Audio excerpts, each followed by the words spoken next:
Same cloth, same place. He was already there when the first two people stepped up. The counter window half open, not fully pushed. A strip of old tape hung from the side. Evan didn't look at it. He tore a ticket, passed it through, then reached for the cloth. The cloth stayed in his left hand most of the time. He wiped his fingers, then the edge of the counter, then his fingers again. It was damp, darker along the folds. Someone asked if the 9:20 was still delayed. He said yes, or maybe no. He didn't check. A man leaned in closer, placing coins one by one, slower than needed. Evan counted them twice, then once again. Behind him, someone shifted his suitcase, the wheels clicking unevenly on the floor. The line pressed forward, but not in a straight way. It bent near the pillar. He printed another ticket. The machine made a short sound, then stopped, then continued. He didn't look at the screen, just tore. The edge came off uneven. He rubbed his thumb over it, then wiped his hand again. The cloth left a faint streak this time. "Is this the right platform?" someone asked. He nodded before the question finished, then shook his head slightly, but the person had already stepped away. Another voice came from the side, asking about a connection. He answered without turning. The answer didn't match the question. The line didn't move back. It thickened near the front. Someone coughed. Someone else laughed at something further away. Evan folded the cloth once, then unfolded it again and pressed it flat on the counter. He left his hand there a moment, longer than needed. She came before the next group reached the counter. Not in a hurry. 2 suitcases, one in each hand. She placed them down carefully. First the left, then the right, adjusting the angle so they stood close together. One handle was wrapped in tape. It had come loose at one end. Evan was finishing a ticket. He didn't look up.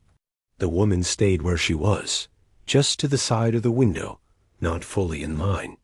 Someone behind her shifted, unsure if she was waiting or not. She didn't move to clarify it. "When does it leave?" she said after a while. Evan wiped his fingers before answering. "Soon." He didn't check the board. He didn't ask where she was going. The printer behind him clicked once, then went quiet again. She nodded once, not clearly. Her hand rested on the tape handle, pressing it down slightly, then letting it go. The suitcase tilted a little, then settled back. A wheel sat turned inward, not aligned with the others. People came around her, stepping forward to the counter. One man brushed against her shoulder without apologizing. She shifted half a step, then stopped again in almost the same place. Her suitcases stayed exactly where they were. Evan called the next person without looking. His hand moved across the counter, found the cloth, dragged it toward him. He wiped the same spot twice. When he glanced up, it wasn't at her, but somewhere above, near the board. The woman didn't follow his gaze. She stayed facing forward, toward the glass. Someone behind her asked if she was in line. She didn't answer, just kept her hand near the handle, not gripping it, not letting go either. The vendor leaned over the machine, pressing the lever down too hard. Coffee came out in a thin stream, then stopped. He lifted the cup, looked into it, then set it back under the spout as if more might come. It didn't. A man stood across from him, talking about a route that used to run through the north side. He named stops that weren't on the board anymore. The vendor nodded, not really following, then poured again. This time it spilled over the rim and ran down onto the metal tray. He swore under his breath and reached for a cloth. Not the same kind, thinner. He wiped the edge, then the side of the cup, then the tray again. The stain stayed. A dark burn mark sat near the corner of the machine, just above where the drip collected. "Still goes there," the man said. "I took it last year." The vendor shrugged. "Maybe." He turned slightly, grabbed another cup without finishing the first. The machine hissed. Someone behind them asked for tea. He didn't answer right away. A woman further back tapped coins against the counter, waiting. The sound carried. The man kept talking, slower now, repeating one of the stops as if it mattered.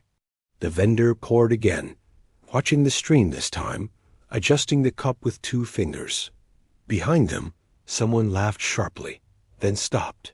A suitcase rolled past, its wheel catching for a second on the tile before moving on. The vendor wiped the same spot again, though it was already dry. The conversation didn't end. It just thinned out, then started again from a different point. A man leaned in too close to the window, one hand flat on the counter. He asked the price before saying where he was going. Evan gave a number anyway. The man shook his head, said it used to be less. Evan wiped his fingers first. Then he typed something without checking the line above it. The screen flickered once. He didn't wait for it to settle. The man kept talking, listing other places, other prices, not stopping long enough for an answer. "It's that," Evan said, pointing at nothing in particular. His finger hovered over the counter, then dropped. He reached for the cloth again, pressed it into his palm. The printer started, then stopped halfway. A short grinding sound. Evan pulled the edge of the paper, but it didn't come. He let go, tapped the side of the machine twice, not hard. It started again on its own. The man looked at the ticket as it came out. "This isn't—" "It is," Evan said, already tearing it off. The edge ripped unevenly. He smoothed it with his thumb, then passed it through the opening. The man didn't take it right away. "Look," the man said, holding it up, turning it slightly. "This says," Evan nodded before the sentence finished. Then he wiped his hand again, slower this time. Someone behind the man leaned forward, trying to see. Another voice asked if the line was moving. The man stepped aside, but didn't leave. He looked back at the ticket once more, then folded it in half, not cleanly. Evan called the next person without looking at him again. Near the platform door, the driver stood with one shoulder against the wall. The uniform jacket hung open, one sleeve slightly longer than the other. He held a cigarette between his fingers, but didn't light it. He raised his hand once, a short motion toward the platform, then lowered it again. A few passengers moved past him, not all at once. Some stopped, looked back toward the counter, then went anyway. Evan glanced up for a second. Their eyes met, or almost. The driver tilted his head slightly, like a question, but didn't hold it. The cigarette shifted between his fingers, still unlit. A woman with a bag asked, "Is this boarding?" Evan nodded, then shook his head a little after she had already turned. He reached for the cloth, pressed it flat, then dragged it back toward him, leaving a faint line across the counter. The driver made the same gesture again, shorter this time. 2 passengers stepped through the door behind him. One hesitated, then followed. No one said anything to him. From the counter, another ticket printed. Evan tore it without looking. The paper bent slightly as it came free. He didn't check it. Behind him, the machine clicked once more and went quiet. The driver shifted his weight, pushed himself off the wall, and leaned back again. The cigarette stayed where it was, between his fingers, never reaching his mouth.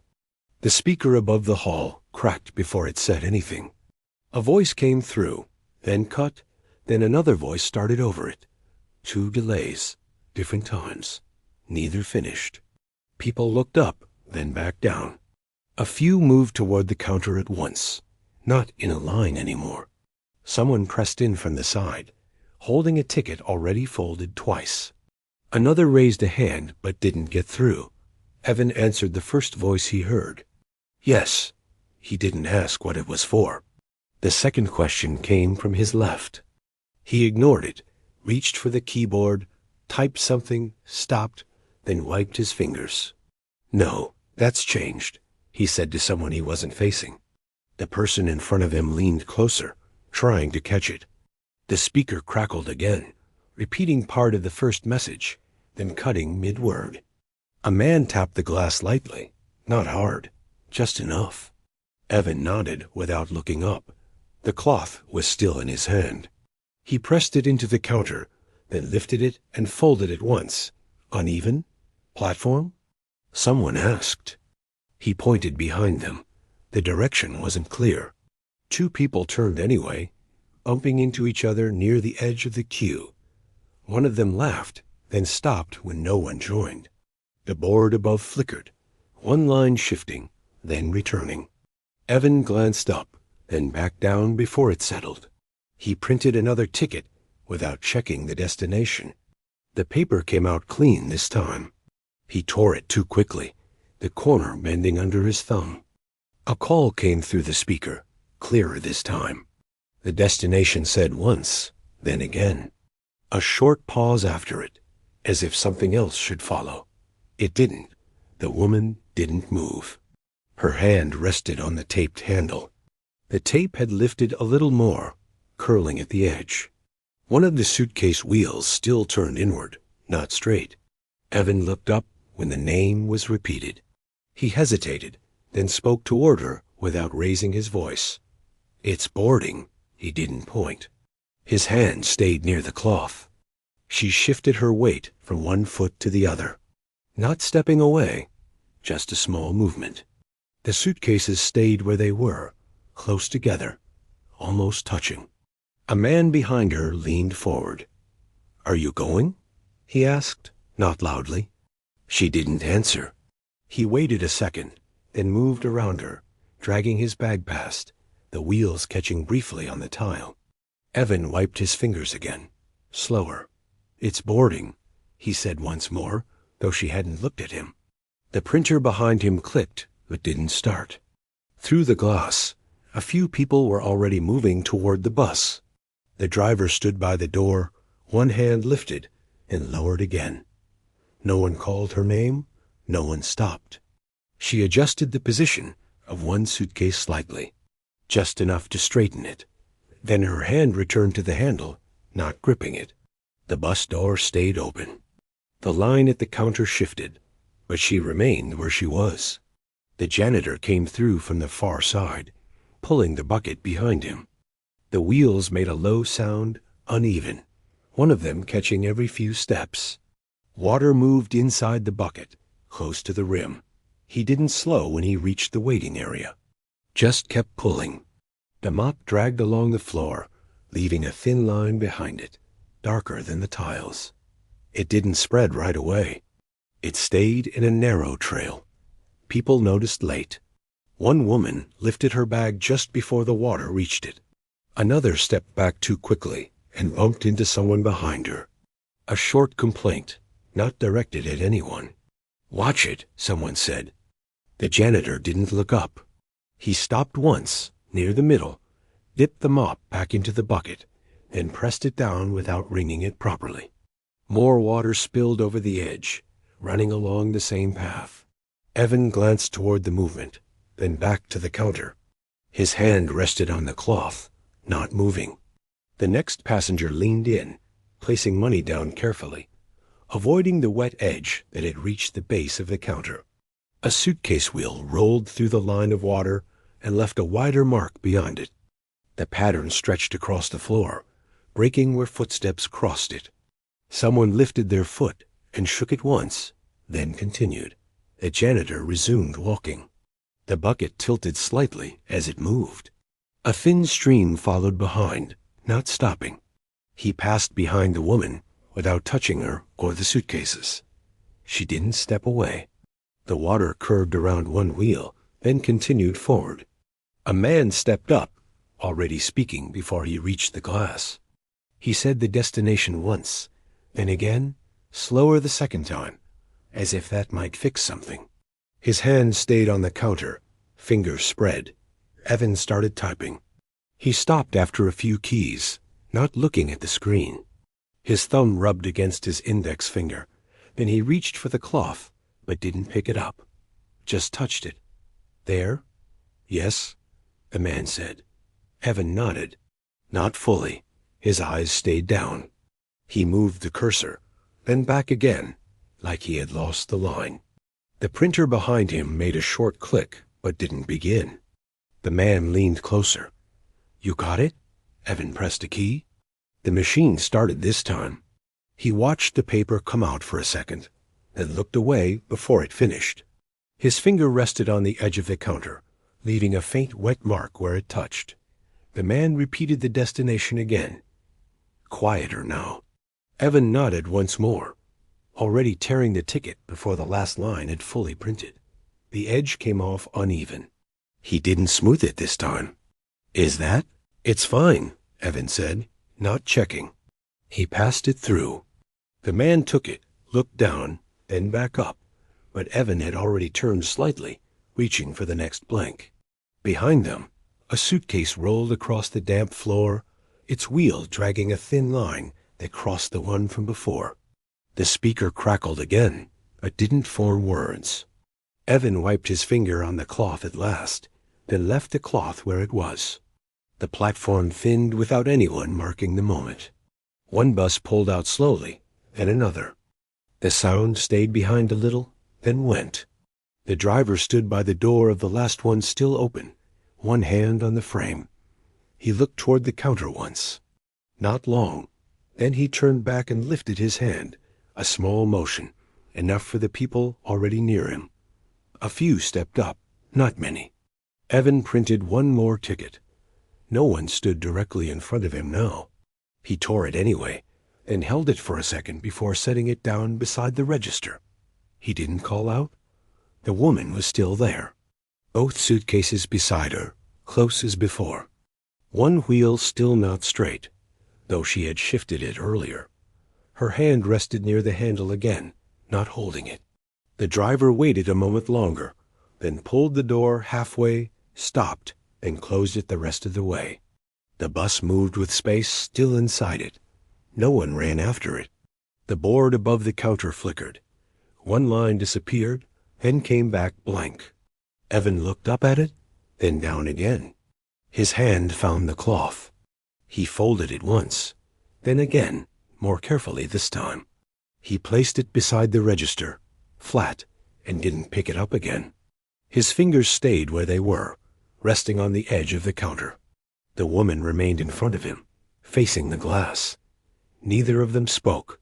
A sound came from somewhere behind, but it didn't reach them fully. Evan kept his hands still. Bridge watch. Fog lay low over the creek, thick enough to dull the edges of the abandoned tire plant behind it. In Ohio, in a town whose name had faded from the road sign, the chimneys no longer smoked, yet the soil still carried the sour breath of sulfur. Elias stood on the narrow wooden bridge and looked down. The water moved slowly, heavy as oil, its surface streaked with a faint rainbow sheen. He dropped his cigarette. It did not sink. It drifted, stubborn and light, as if even fire refused to go under here. The factory wall blocked the sunrise. Gray concrete swallowed the early light and gave nothing back. There was no siren to call the morning shift, no rumble of machines warming up. The silence pressed against his ears until it felt like pressure underwater. Elias rubbed his hands together. They always looked dirty, even after he washed them 5 times a day. The grime had settled somewhere deeper than skin. The diner's neon sign blinked against the damp asphalt, a slow pulse above the empty highway. Inside, the air smelled of chlorine and old grease. Sarah wiped down a table with a rag that left the surface wet but never clean. She moved with the steady patience of someone waiting for a bus that would never carry her far enough. Outside the window, trucks passed without slowing, their headlights sliding across the glass and disappearing. Elias took his usual seat at the counter. The first cup of coffee was black and bitter. Sarah set it down without a word. Their hands almost touched, but not quite. There was nothing to say. The rain began lightly, tapping on the tin roof, filling the space between them with a thin metallic rhythm. The jukebox in the corner coughed to life after someone fed it a coin earlier that morning. The same old song played again, slightly warped, as if the singer were running out of air. Later, when the rain thinned to a mist, Elias drove out to the creek with a fishing rod he had found in his garage. The grass along the bank was not green, but a tired gray-brown. He cast the line into the murky current and waited. When it tightened, there was no struggle, only a slow, heavy pull. The fish he drew from the water was large, its belly silver blue, its scales flashing like dull metal. Its eyes were clouded, yet its tail still beat against his hand. Elias looked at it for a long time. Then he lowered it back into the poisoned water. It swam away slowly, as if reluctant to return. Behind him, the factory stood quiet, and the creek kept moving, carrying its silver bellies through the dark. The classified ads in the old newspaper were already yellow at the edges. Elias unfolded it at the diner counter the next morning, smoothing the creases with the flat of his hand. Jobs in cities he had never seen. Columbus, Dayton, a warehouse outside Pittsburgh. The print was small and confident. It spoke of opportunities, benefits, growth. The paper smelled faintly of ink and fryer oil. He read each line as if it were written to someone else. Across the room, Sarah moved between tables. One of her heels clicked louder than the other. A small, uneven sound that measured the room more precisely than any clock. Back and forth. Coffee pot, rag, register. The rhythm did not change. She paused once at the window, looking at the highway as if expecting to recognize a license plate. Then she turned away before anything arrived. By noon the fog had lifted, and Elias walked down to the creek again. Something broke the surface near the concrete outflow pipe. A fish rose awkwardly, mouth opening wide as if testing the air. Its scales caught the light with a strange metallic shine. Not silver, something colder. It lingered there for a moment, suspended between water and sky, then slipped back under, leaving only a trembling circle behind. That afternoon he tried to start his old pickup. The engine coughed, shuddered, then fell silent. He turned the key again. The dashboard lights flickered weakly, like the diner's neon at closing time. The gas gauge hovered below empty, stubborn and honest. Elias kept his hands on the wheel long after the engine gave up, staring at the numbers as if they might rearrange themselves into something useful. When evening came, someone dropped a coin into the jukebox. The same song returned, warped at the edges. The singer's voice dragged slightly behind the music, like it was moving through thick water. Elias listened without lifting his head.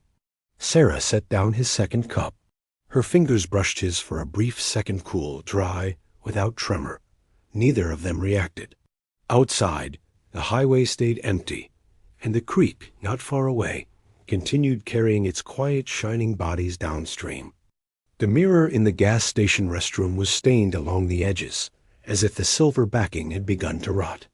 Elias stood before it, hands braced on the sink. The fluorescent light above hummed softly. The man in the glass looked older than he remembered, skin slack, eyes rimmed in red, jaw unshaven. He searched for recognition and found only habit. It did not trouble him. He washed his hands again, watching the gray water spiral away. For a moment, as he stepped outside, a memory surfaced without invitation. The creek years ago.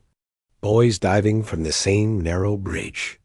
Water clear enough to see stones at the bottom. He remembered the shock of cold around his ribs, the clean weight of it. The image lasted no longer than a blink. What remained was the taste of metal at the back of his tongue, as if he had bitten down on a coin. At the diner, Sarah placed a second cup of coffee before him without asking. The jukebox was silent now. Only the refrigerator motor clicked on and off behind the counter. When she reached across him to wipe a spill, her fingers brushed his wrist. Her skin was cool. There was no spark, no hesitation. Just contact, then distance again. She moved away, and the space between them settled back into place. The sky lowered through the afternoon, clouds thick and swollen with dirty rain. They seemed too close to the rooftops, as if the town had grown taller in its sleep. The factory wall turned almost black beneath them. Elias felt the weight of the air, pressing down on his shoulders, the way a roof presses down on beams that were never meant to hold so much. That evening, he found the old fishing rod in his garage, buried behind a box of unused nails and a rusted wrench. The line was brittle, but intact. He ran it through his fingers, testing its strength. He knew the warnings posted along the creek bank. He knew what the water carried. Still, he placed the rod in the bed of the pickup, even though the truck would not start. He would walk if he had to. Some movements did not require reasons. The bank of the creek was softer than it looked. Mud clung to Elias's boots, heavy and reluctant to let go. The grass along the edge had the color of old rope. Across the water, the factory walls stood without reflection. The surface did not mirror anything anymore. It only carried a dull shine, like a sheet of bruised metal. He sat down and cast the line without ceremony. The float disappeared almost immediately, swallowed by the slow current. There was no sharp tug, only a steady, patient pull, as if something below had accepted the hook without surprise. Elias tightened his grip. The rod bent in a shallow arc. He did not rush. The movement on the other end was tired, deliberate. When the fish broke the surface, it did not thrash. It hung there for a second, suspended between two kinds of air. Its belly shimmered silver blue, not bright but cold, the color of a coin left too long in water.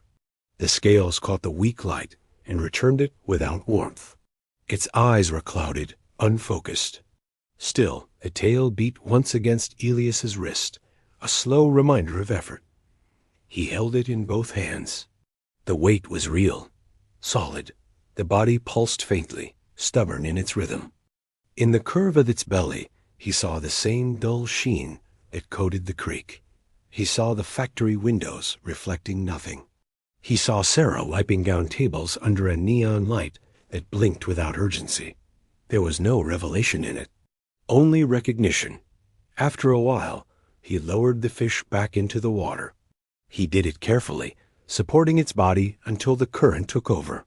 It did not dart away. It drifted, as if uncertain which direction still mattered. Elias watched the silver fade beneath the surface. Behind him, the wind moved through the dead grass. The factory remained quiet. The creek continued to carry what it could. Evening settled slowly, without color.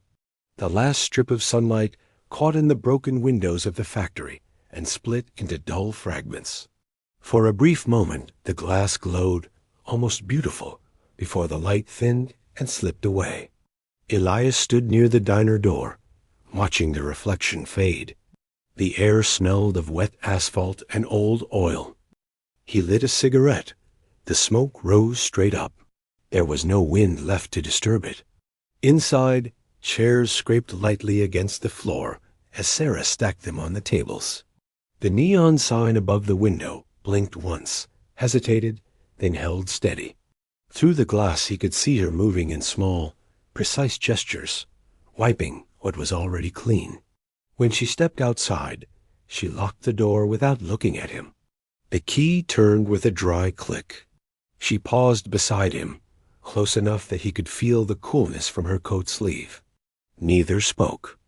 The silence between them was not fragile. It had weight, like something carried for too long to set down easily. They began to walk in opposite directions along the damp pavement. Their footsteps made a soft, separate rhythm. There was no goodbye, no promise about tomorrow. The highway remained empty, its lines fading into the dark. Somewhere beyond the buildings, the creek kept moving past the factory wall.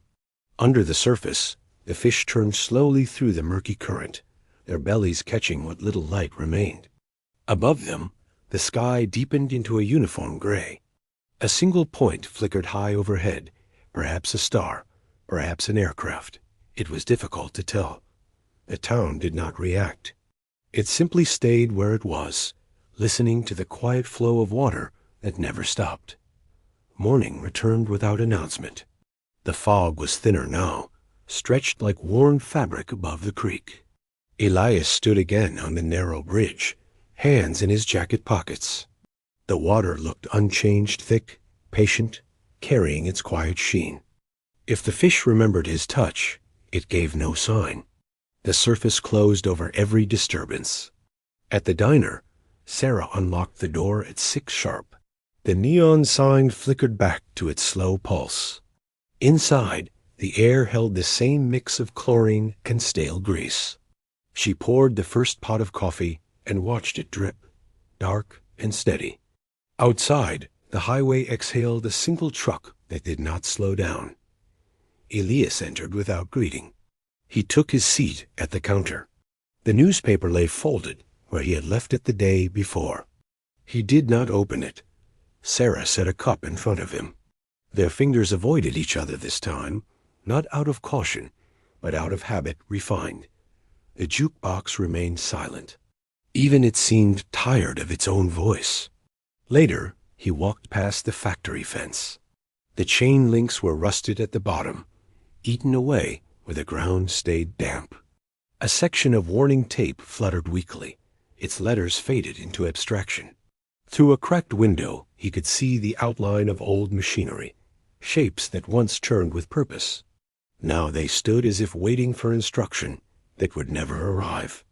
By afternoon, the clouds had lifted just enough to reveal a pale, washed sky. The creek continued its slow movement beside the concrete wall. Beneath the surface, silver bodies adjusted to the current, opening and closing their mouths in small, persistent motions.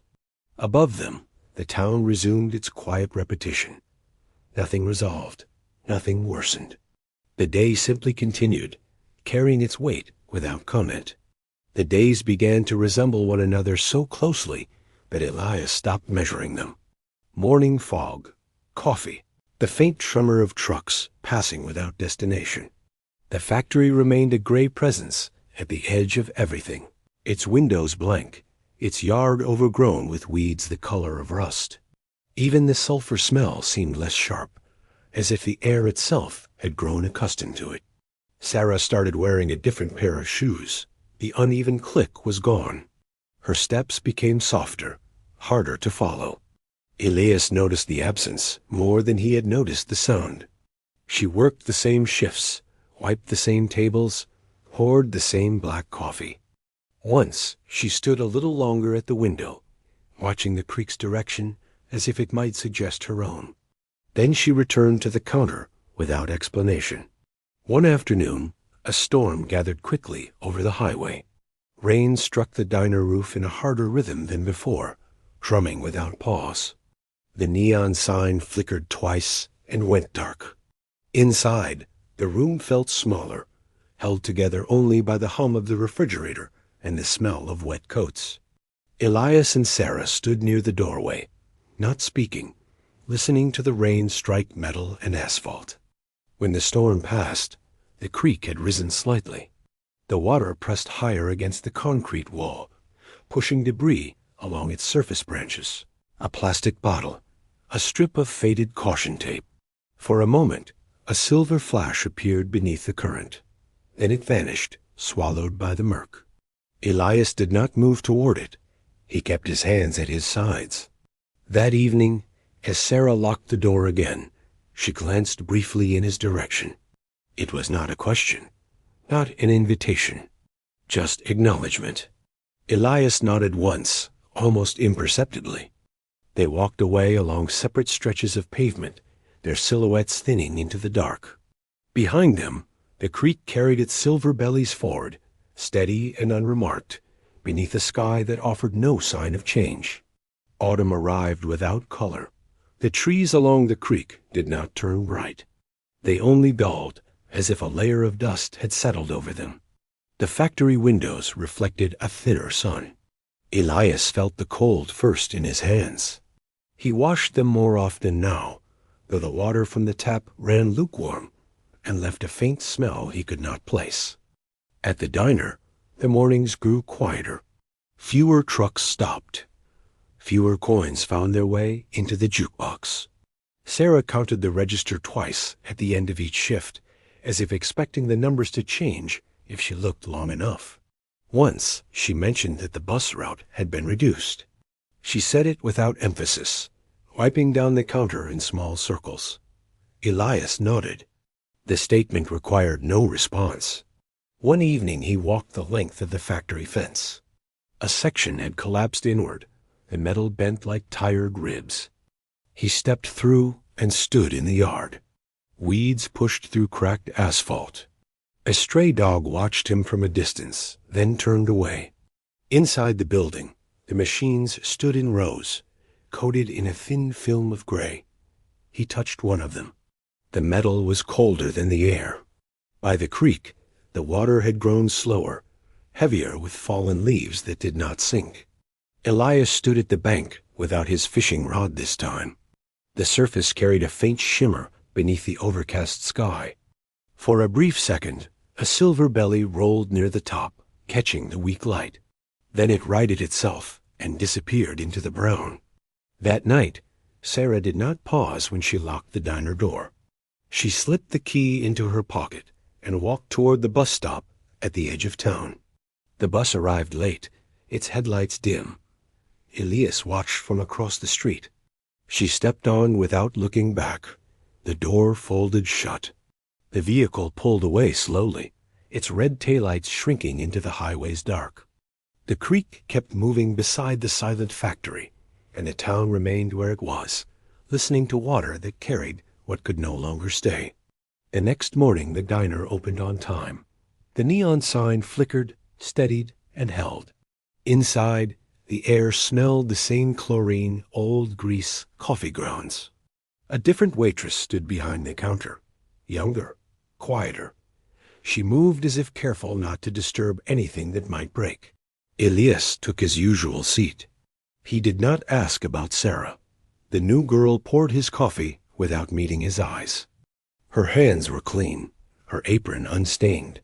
The jukebox remained silent in the corner, its chrome dulled by fingerprints that no one wiped away. Outside, the highway breathed out 2 trucks and then nothing. He unfolded the old newspaper again. The job listings were unchanged. The same cities, the same promises. The paper felt thinner than before, as if it had lost weight in his hands. He folded it back along its original creases and set it down beside the cup. The coffee tasted the same bitter, without surprise.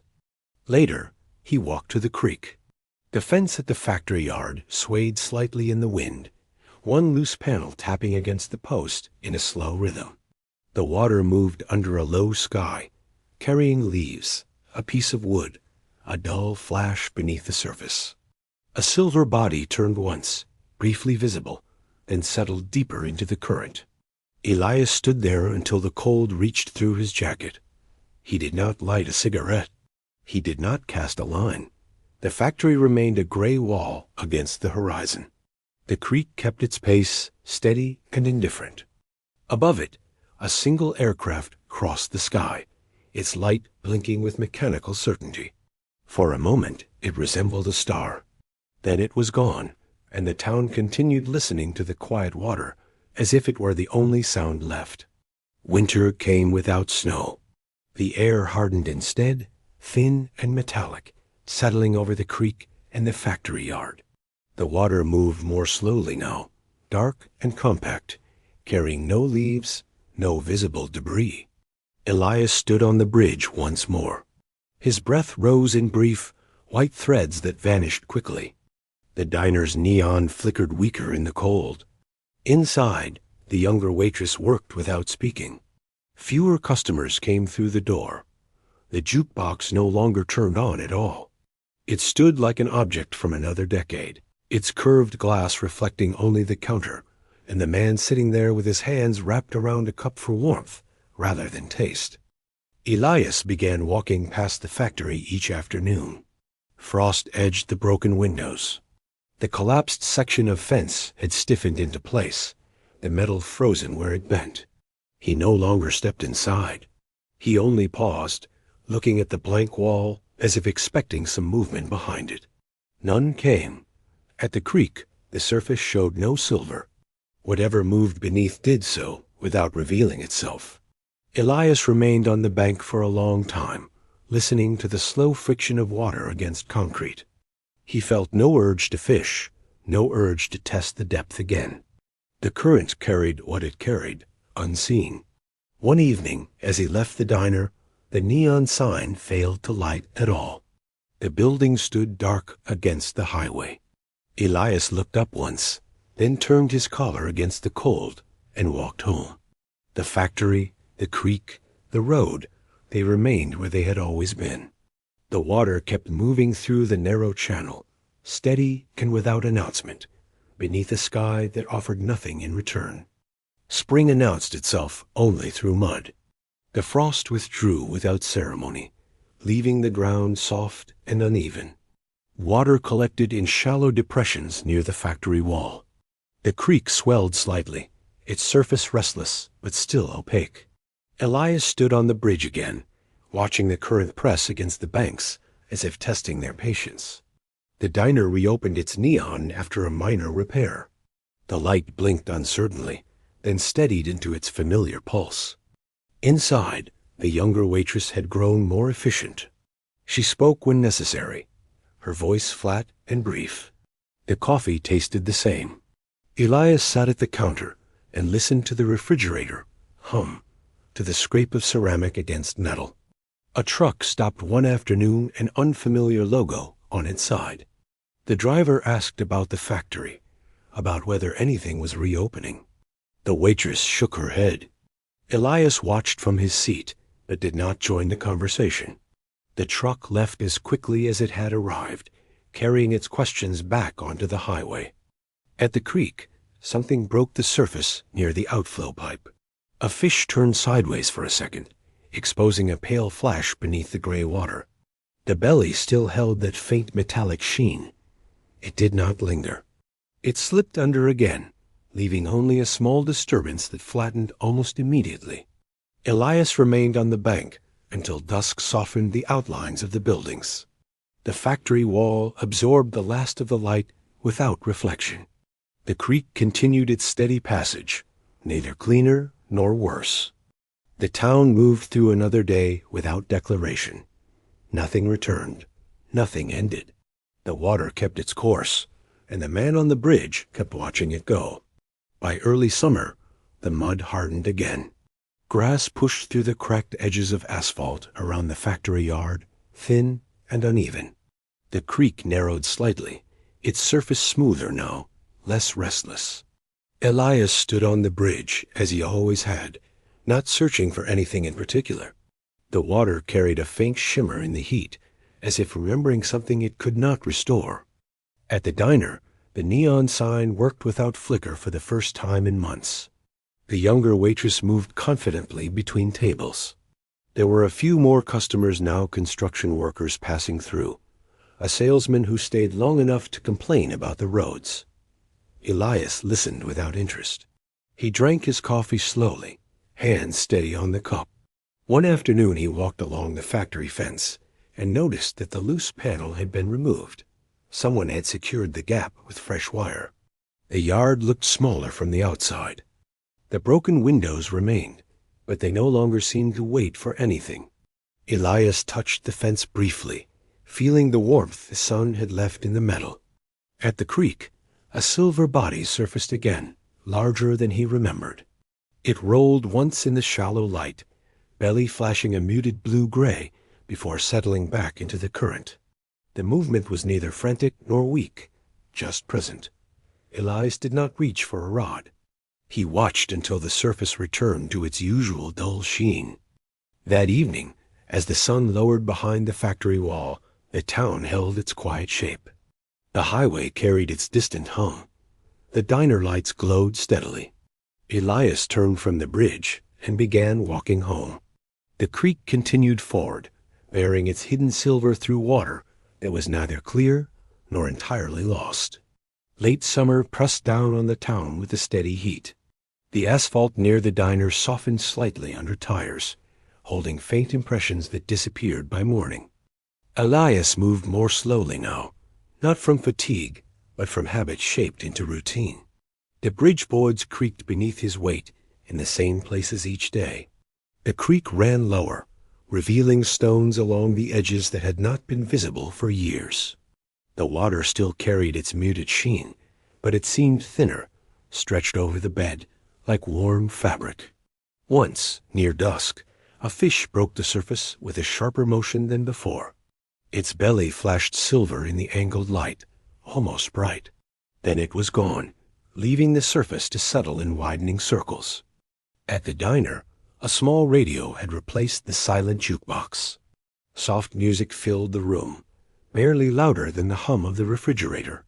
The younger waitress spoke to Elias once, asking if he needed anything else. He shook his head. The exchange felt neither new nor old, just part of the room. A notice appeared on the factory fence, a printed sheet sealed in plastic. It spoke of inspection, evaluation, possible redevelopment. The words were formal, distant. Elias read them without reaction. The building behind the fence did not change its posture. It remained still, as if the paper were meant for someone else. That night, the sky cleared fully for the first time in months. Stars appeared without competition from clouds. Elias stood by the creek and watched their reflections tremble in the current. The water did not hold them long. Each light broke apart and reformed with the flow. He turned away after a while, leaving the river to carry both its silver bellies and the shifting constellations through the dark. Early autumn returned with a sharper edge this time. The air no longer hung in place. It moved through the streets with quiet purpose. Leaves gathered in the shallow bends of the creek, circling slowly before slipping onward. The factory fence carried 2 new notices now, their corners already curling. Elias stood before the gate, longer than usual. Through the broken windows, he could see movement men in reflective vests, walking the floor with measured steps. Their voices carried faintly across the yard, brief and practical. The machines remained still, but the air inside seemed less abandoned. Elias did not step closer. He kept his hands in his pockets and watched until the men left. At the diner, a rumor replaced the radio as background noise. A customer mentioned investors. Another spoke of cleanup crews. The younger waitress listened while wiping the counter. She glanced at Elias once, as if expecting him to react. He lifted his cup and drank, the coffee still bitter, still unremarkable.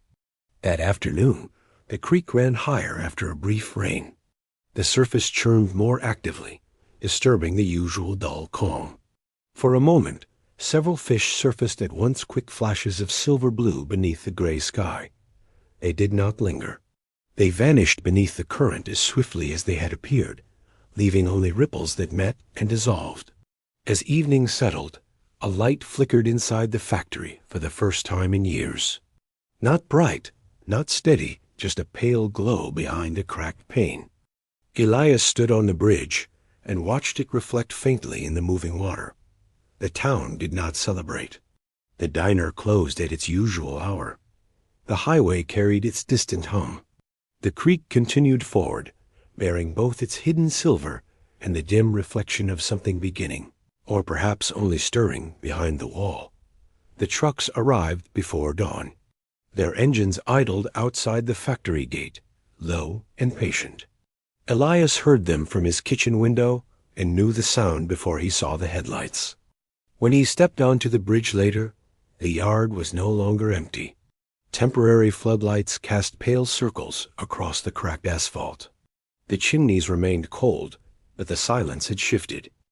Men in hard hats moved in deliberate lines, carrying equipment through the opened gate. A crane arm rose slowly against the gray morning, metal against metal. The notices on the fence had multiplied. Words like remediation and structural review hung there, official and indifferent. Elias watched without expression, hands resting on the railing, worn smooth by years. At the diner, conversation replaced quiet routine. The younger waitress moved faster now, refilling cups before they emptied. Someone spoke about jobs returning. Someone else mentioned contracts already signed. Elias sat at the counter and listened as if to a weather report. The coffee tasted no different. By afternoon, the creek carried a different reflection. The floodlights and moving helmets fractured across its surface, bending with the current. Beneath that shifting light, a silver body surfaced briefly. Its belly flashed once, then turned away.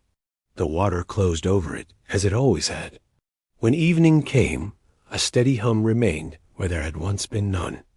The factory yard held its new activity like a faint pulse.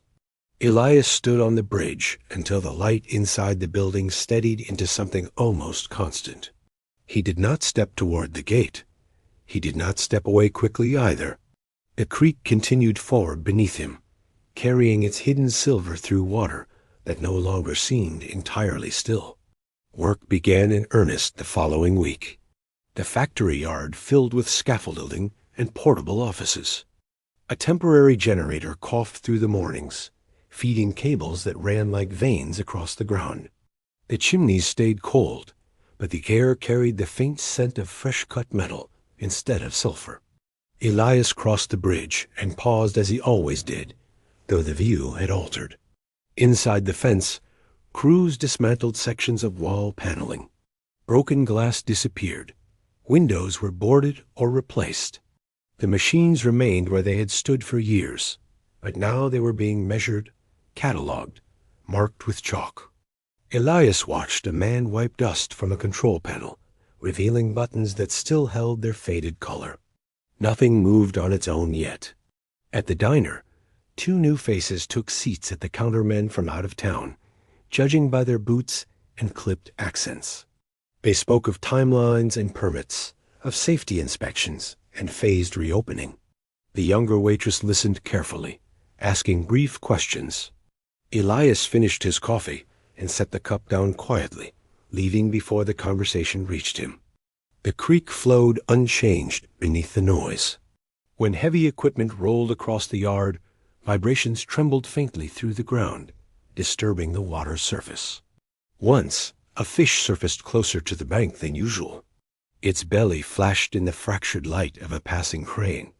The sheen looked less dull, though it vanished before Elias could decide whether it was truly different. At dusk, the factory lights held steady without flicker. The yard remained active even as the sky darkened. Elias stood on the bridge a while longer, listening to the new hum layered over the old current. The town had not transformed, not yet, but the stillness had thinned.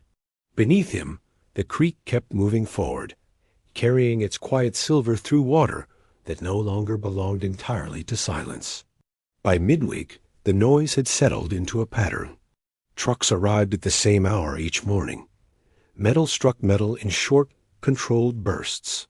The generator no longer coughed. It ran with a steady hum. Elias adjusted to the rhythm without thinking. The bridge boards creaked beneath his boots as they always had, but the air felt busier, less resigned. A section of the factory roof was stripped away, exposing beams that had not seen daylight in years. From the bridge, Elias could see workers moving along the edge, like slow figures in a distant film. Dust rose and drifted over the yard before settling again. The chimneys remained inactive, dark against the sky. At the diner, one of the out-of-town men asked Elias if he had ever worked at the plant. The question came without weight. Elias nodded once. "Long time ago," he said. The man smiled as if that were enough. The younger waitress refilled the cups and listened without comment. The radio played low, almost lost beneath conversation. In the afternoon, Elias walked closer to the fence than usual. A supervisor handed him a leaflet through the chain links information about hiring once inspections were complete. Elias took it without reading. The paper felt crisp, new. He folded it carefully and slipped it into his jacket pocket. That evening, at the creek, the water reflected more light than before. Flood lamps from the yard fractured across the surface in restless patterns. A fish surfaced near the outflow pipe, its belly catching the artificial glow. For a brief second, the silver seemed brighter, less muted. Then it turned and disappeared into the current. Elias remained on the bank until the sky darkened fully. He did not unfold the leaflet. The water kept moving, steady beneath the renewed hum behind him. The leaflet stayed in Elias's jacket pocket for 3 days. It softened at the edges from the warmth of his body. He did not open it. Each morning he passed the factory gate and saw new markings on the ground, painted lines dividing space into ordered sections. The yard no longer felt abandoned. It felt claimed. Inside the diner, talk of reopening had become routine. The younger waitress spoke about shifts and pay rates as if rehearsing them. A man at the counter mentioned training sessions scheduled for the following month. Elias listened with the same expression he wore when watching the creek. Neutral, attentive, unmoved. On the 4th day, he stopped at the fence again. The supervisor recognized him and nodded. "You thinking about it?" the man asked. Elias hesitated, then removed the folded leaflet from his pocket. He opened it carefully. The print was clean and precise, positions listed, hours outlined, requirements clear. Nothing in the language promised more than work. That afternoon, he stood by the creek longer than usual. The water carried both natural light and the pale glow of the factory lamps. A fish surfaced near the bank, its belly reflecting both at once. The silver seemed less clouded, though still tinged with blue. It opened its mouth once, then slipped beneath the surface without struggle. Elias held the leaflet in his hand until dusk. The paper did not weigh much. The bridge boards creaked beneath him as the hum of the factory continued behind his back. The creek moved steadily forward, neither rejecting nor welcoming the change. He folded the paper again, this time along a new crease, and placed it back into his pocket. The water kept its course. The lights behind him did not flicker. The hiring office opened in one of the temporary trailers near the factory gate. A printed sign directed applicants to form a line along the fence. Elias stood at a distance the first morning, watching men and women gather in small, quiet groups. No one spoke loudly. The generator hummed, steady as breath. On the 2nd day, he joined the line. The leaflet rested flat in his jacket pocket. When his turn came, he stepped inside the trailer. The room smelled of paper and fresh paint. A woman behind a folding table handed him a form. Name, experience, availability. Elias filled each line slowly, his handwriting careful but uneven. He did not embellish. He did not omit. Outside, the creek ran alongside the yard as it always had. Floodlights reflected faintly in the daylight, pale shapes against the surface. For a moment, a silver body turned beneath the current, visible through a thinner stretch of water near the bank. The sheen looked muted but intact. The fish did not rise fully. It remained just below, moving with deliberate motion. When Elias left the trailer, he carried a small receipt confirming his application. Nothing more. No promise. The paper felt lighter than the leaflet had. He paused at the bridge before heading home. The factory lights remained steady, the hum constant. Beneath him, the creek continued its slow passage, carrying its silver through water that had learned to reflect both darkness and electric glow. That evening, he did not go to the diner. He sat at his kitchen table instead, the receipt placed beside an untouched cup of coffee. The room was quiet, except for the distant hum drifting from the yard. Elias looked at the paper once more before turning off the light. Outside, the creek kept moving through the dark, indifferent to forms, signatures, or decisions made above it. The call came a week later, brief, practical. He was to report for orientation on Monday at 7.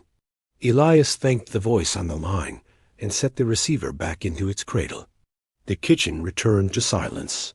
Outside, the factory lights remained on even in daylight, pale against the overcast sky. On Monday morning, he walked past the bridge without stopping. The creek moved in its usual channel, carrying a muted reflection of scaffolding and cables. He did not look down. At the gate, a temporary badge was placed in his hand. Plastic light, clipped to his jacket with a small metallic snap. The sound was sharper than he expected. Inside, the factory floor smelled of solvent and fresh wiring. Machines that had stood inert for years were being reassembled piece by piece. Elias listened as a supervisor explained safety procedures, timelines, expectations. The words were clear, stripped of optimism. Work would begin in stages. Nothing immediate. Nothing guaranteed beyond the next contract. During the break, he stepped outside and stood near the fence. The creek ran parallel to the yard, unchanged in shape. A fish surfaced briefly near the outflow pipe, its belly catching the gray light. The sheen remained, though less pronounced in daylight. It turned once and disappeared without disturbance. When the shift ended, Elias removed the temporary badge and placed it in his pocket. He walked home along the same pavement, the hum of the factory following him at a distance. The diner lights glowed steadily as he passed. He did not go inside. The creek continued forward beneath the bridge, bearing its quiet silver through water that neither cleansed nor condemned. The first full shift began before sunrise. Elias entered the factory with a line of others, their boots striking the concrete in measured rhythm. The machines stood partially assembled, cables running between them like new veins. The air carried the scent of oil again, faint but present. It did not feel triumphant. It felt functional. He was assigned to a section near the old molding presses. The metal surfaces had been scrubbed clean, though faint stains remained in the grooves. Elias placed his hands on a control panel he recognized. The buttons had been replaced, the screens modernized, but the posture of the machine was familiar. He did not linger on memory. He listened to instructions and followed them. By midday, a test cycle ran through the line. Motors engaged in sequence. Belts moved cautiously, then steadied. The sound filled the building, not loud, but persistent. Elias watched the first sheet of material move across the rollers. It carried no significance beyond function. The machine responded to touch and command. It did not hesitate. Outside, during a short break, he walked to the fence again. The creek reflected a brighter light now that sections of the factory roof had been restored. A fish surfaced near the shallows, its belly flashing silver blue before settling back into the current. The water did not clear. It simply held the reflection longer. When the shift ended, Elias left with the others. The town felt marginally altered, more vehicles in the lot, more voices in the air. The diner windows shone against the dimming sky. Elias paused at the bridge this time. The creek moved as steadily as it had when nothing stirred behind the wall. He stood there a moment, then continued home, the hum of the restarted machines trailing faintly behind him. The second week settled into repetition. The machines ran longer each day, their rhythm smoothing into something dependable. Elias learned the slight delays in the new system, the half-second lag before a belt caught, the brief tremor in the press before it aligned. He adjusted without comment. The badge on his jacket no longer felt foreign. At lunch he sometimes stood near the loading bay doors. Trucks reversed carefully into place, their engines idling in low patience. Pallets were moved, counted, secured. Nothing dramatic occurred. The work filled the hours with small, deliberate actions. When he washed his hands in the factory sink, the water ran clearer than before, though a faint scent of solvent lingered. The diner grew louder in the evenings. Workers stopped in after shifts, jackets smelling of metal and dust. The younger waitress moved between tables with practiced ease. Elias sat at the counter once more. She asked how it was going. "It runs," he said. She nodded, as if that answered everything necessary. At the creek, the current held a steady reflection of the factory lights. The surface shimmered with both natural dusk and artificial glow. A fish surfaced near the bank, slower this time, its belly catching the combined light. The silver did not gleam brightly, but it did not appear as dulled as before. It hovered briefly, then slipped under without struggle. Elias remained on the bridge until the sky deepened into uniform gray. The hum from the factory carried across the water, constant but no longer intrusive. The creek kept moving beneath him, bearing its quiet silver forward. The town did not celebrate the change. It absorbed it, the way water absorbs light without noise, without proclamation, simply continuing. By the third week, the sound of the machines had blended into the town's background. What had once been absence was now routine. Elias woke before his alarm, dressed in the dim light without hesitation. The badge clipped into place with a familiar snap. Outside, the morning air carried a cleaner scent, though the creek still moved with its muted sheen. Inside the factory, production increased by small increments. Boxes were sealed and stacked, labels printed in steady lines. Elias monitored the controls with quiet precision. When a belt faltered briefly, he adjusted it without calling for assistance. The machine responded. It did not resist. Work had a rhythm that required no reflection. At the diner that evening, the younger waitress replaced the old jukebox entirely. In its place stood a narrow shelf holding a small speaker. Soft music filtered through the room, less distorted than before. Elias took his seat at the counter. She poured his coffee and asked nothing further. The room carried more voices now, but none lingered long. At dusk, he walked to the bridge as he had done before everything shifted. The creek reflected the steady factory lights without flicker. Beneath the surface, a silver body moved slowly through a clearer patch near the bank. Its belly caught the light cleanly for a moment, less clouded than in earlier seasons. It did not rush upward. It remained measured, deliberate. Elias stood with his hands resting on the worn railing.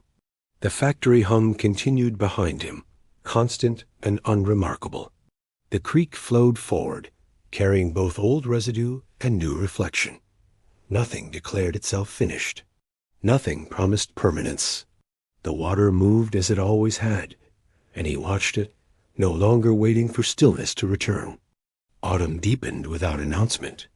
The trees along the creek shed their leaves quietly, the branches thinning against a pale sky.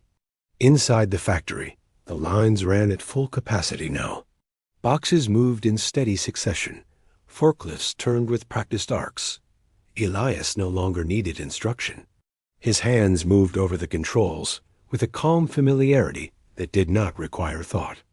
During a break, he stepped outside and noticed the air smelled different, less chemical, more like damp soil and metal. The creek beside the yard held fewer floating remnants. The surface, while still dark, carried reflections with sharper edges. When a fish surfaced near the bank, its belly flashed in a clean silver tone. Not bright, not polished, just clear. At the diner, the younger waitress spoke of new hours. She would no longer close alone. 2 others had been hired. The room felt fuller, less hollow in the evenings. Elias drank his coffee slowly, listening to conversation drift without attaching himself to it. When he left, the neon sign glowed without hesitation. He walked to the bridge at dusk. The factory lights shone steadily through restored windows. The hum behind him had become part of the landscape, no louder than the current below. He leaned slightly over the railing, watching the water fold over itself in small, patient movements. A fish rose once more, closer to the surface than before. Its belly turned toward the fading light and held it for a brief second. The sheen no longer appeared clouded. It slipped back into the current without struggle.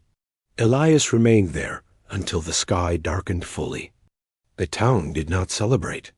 It simply continued, the creek carrying its silver forward beneath a sky that for once reflected cleanly in the water. Winter approached again, but this time the town did not feel suspended. The factory ran through the cold without interruption. Steam rose in faint threads from newly insulated vents. The chimneys did not smoke as they once had, but they exhaled warmth into the morning air. Elias crossed the bridge before dawn, the boards creaking beneath his boots in the same places as always. The creek flowed steadily, narrower under the chill, but not stagnant. Its surface held the factory lights in clean lines that did not fracture as easily as before. The water was still dark, still imperfect, yet it reflected without distortion. Elias paused at the railing, not searching for proof of anything, just observing the movement. Inside the plant, the machines ran with measured confidence.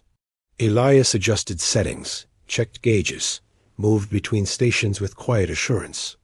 The badge clipped to his jacket no longer felt temporary. During a short break, he washed his hands at the sink. The water ran clear. For the first time in years, his skin did not carry the faint metallic scent when he dried it. That evening, he stopped at the diner. The room held conversation, laughter that did not echo. A younger waitress placed a cup before him and asked how the day had gone. "It held," he said. She nodded. Outside, the neon sign shone steady against the dark. Later, at the bridge, a fish surfaced near the shallows. Its belly turned cleanly toward the factory light, silver without blue. It lingered a second longer than before, then slipped beneath the current with deliberate ease. Elias watched the water close over it. The hum behind him continued, even and restrained. The creek moved forward through the cold, carrying its quiet silver beneath a sky that no longer seemed too low for the town. A forgotten melody on the radio. The door stood as if it had never been meant to be opened for the last time, and Hages understood this even before inserting the key, not as a thought, but as a weight that gathered in his shoulders and moved down into his hand, as if the metal itself knew more than the man holding it.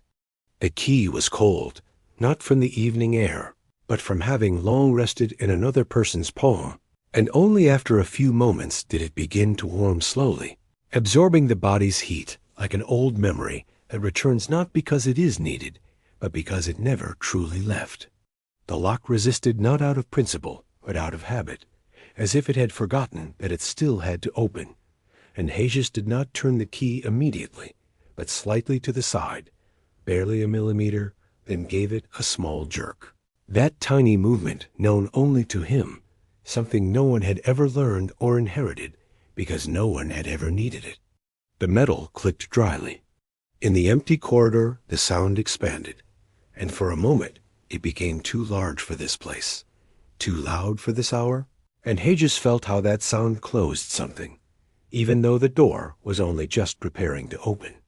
The glass in the door was gray, worn by years, with faded letters on it that once must have formed a name, and now only reminded that someone had once wanted to be recognized. One corner was chipped, dust had gathered there, and it looked like ash not because something had burned here, but because everything had simply disintegrated, slowly, quietly, without fire and without witnesses. Hages glanced at the dust for a moment, but there was no answer in it, only the constant reminder that time is no need to be noticed. The door was heavy. It creaked not loudly, but as if trying to hold its own weight, and the hinges gave off that tired sound no one hears as a problem anymore, because the problems here had long since ended. Hages pushed it inward, slowly, not because he was in a hurry or not, but because there was no reason to move otherwise, and the darkness behind it opened like an empty room where nothing waited. He stepped inside and stopped, allowing his eyes to adjust not to light, but to its absence, listening to what remained of the building, not sounds, but their lack, which gradually filled the space like water rising without waves. It was not peace, because peace requires something alive to experience it. Here there was only emptiness, which demands nothing, only presence. He did not turn on the light. A single flickering lamp in the corridor was enough, its pale glow falling onto the floor and barely reaching his shoes, leaving his face in shadow, as if what had once been most important no longer needed to be seen.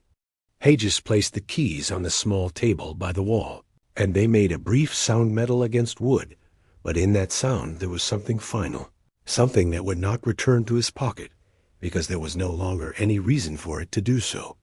The console waited for him, the way objects wait when they have no choice, remembering only the touch that once passed over them, and Hages placed his palm on the cold metal not out of habit, but as if checking whether it was still there, whether it still carried weight in this room, where everything had once been, measured in sounds and in the silences that appeared between them.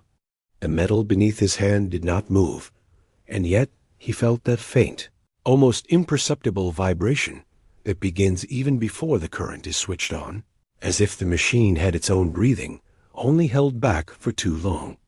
The main switch was heavy, black, worn down by years, its edges no longer sharp but rounded, like stones in a river that no one moves, only water passing over them. Hages did not press it immediately. He allowed himself a few more seconds to stand there, his hand resting on the cold surface, feeling how the time between this gesture and the next stretched longer than it should, as if the evening itself did not wish to begin. When he pressed the switch, the sound was not sharp. It was deep, muted, coming from within, as if something were waking not from sleep, but from a long silence in which even dreams had ceased. First came that low hum, not quite noise, but rather a sign of presence, and only after a few moments did the small lights begin to glow, one after another, in a dim orange that resembled distant embers, not yet extinguished, but no longer warming anything. The smell came gradually, not at once, as with everything in this room, a dry, heated air filled with dust that had lain undisturbed for too long, and now burned so quietly it could hardly be called burning. There was something metallic in it, and a faint trace of ozone that appeared only when the machines were awakened from their long waiting.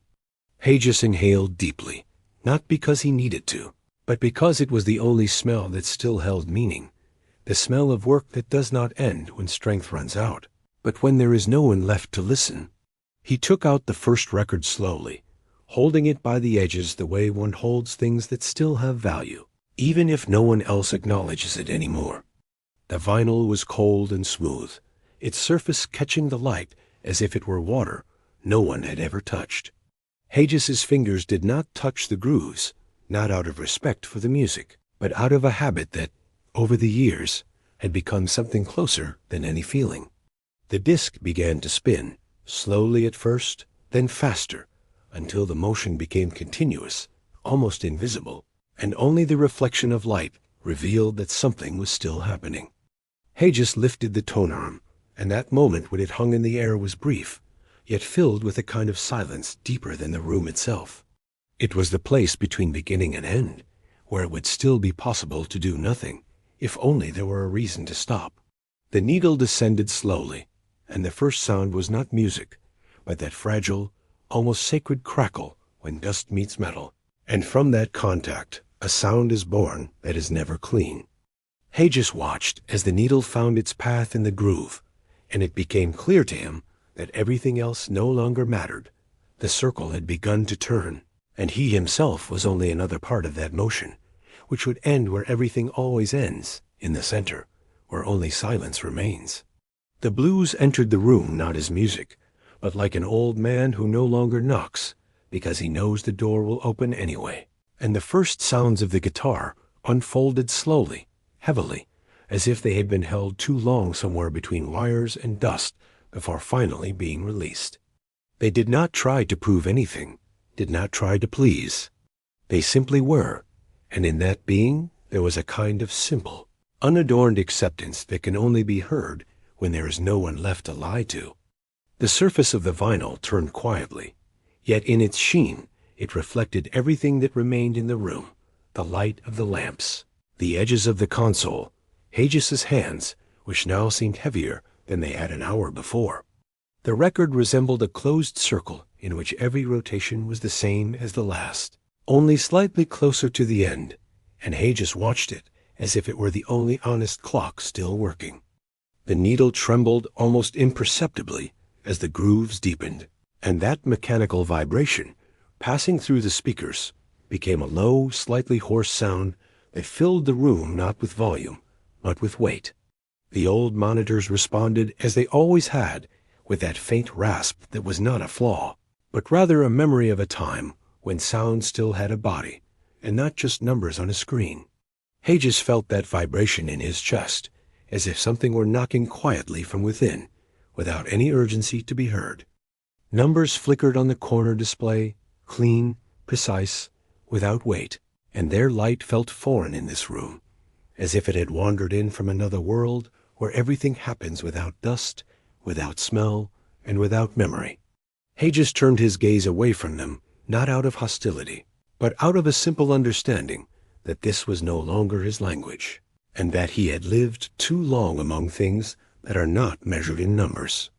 He listened to the music not as a listener, but as someone who lets it pass through him, allowing it to be louder here, within these four walls, than anywhere else, where it now exists only as background to the lives of others. Somewhere, perhaps a moving car, perhaps an empty kitchen with a radio left on, but all of it was too far away to matter. Here, in this studio, this song was the last version of itself. He watched as the needle slowly moved toward the center, and each rotation no longer felt like a lost minute, but like a quiet confirmation that nothing stops, even when no one needs it anymore. The guitar fell silent for a moment, leaving space for the drums, which beat slowly, almost reluctantly, and Hedges closed his eyes, letting that rhythm merge with the warmth of the lamps and the cigarette smoke rising somewhere behind his shoulder.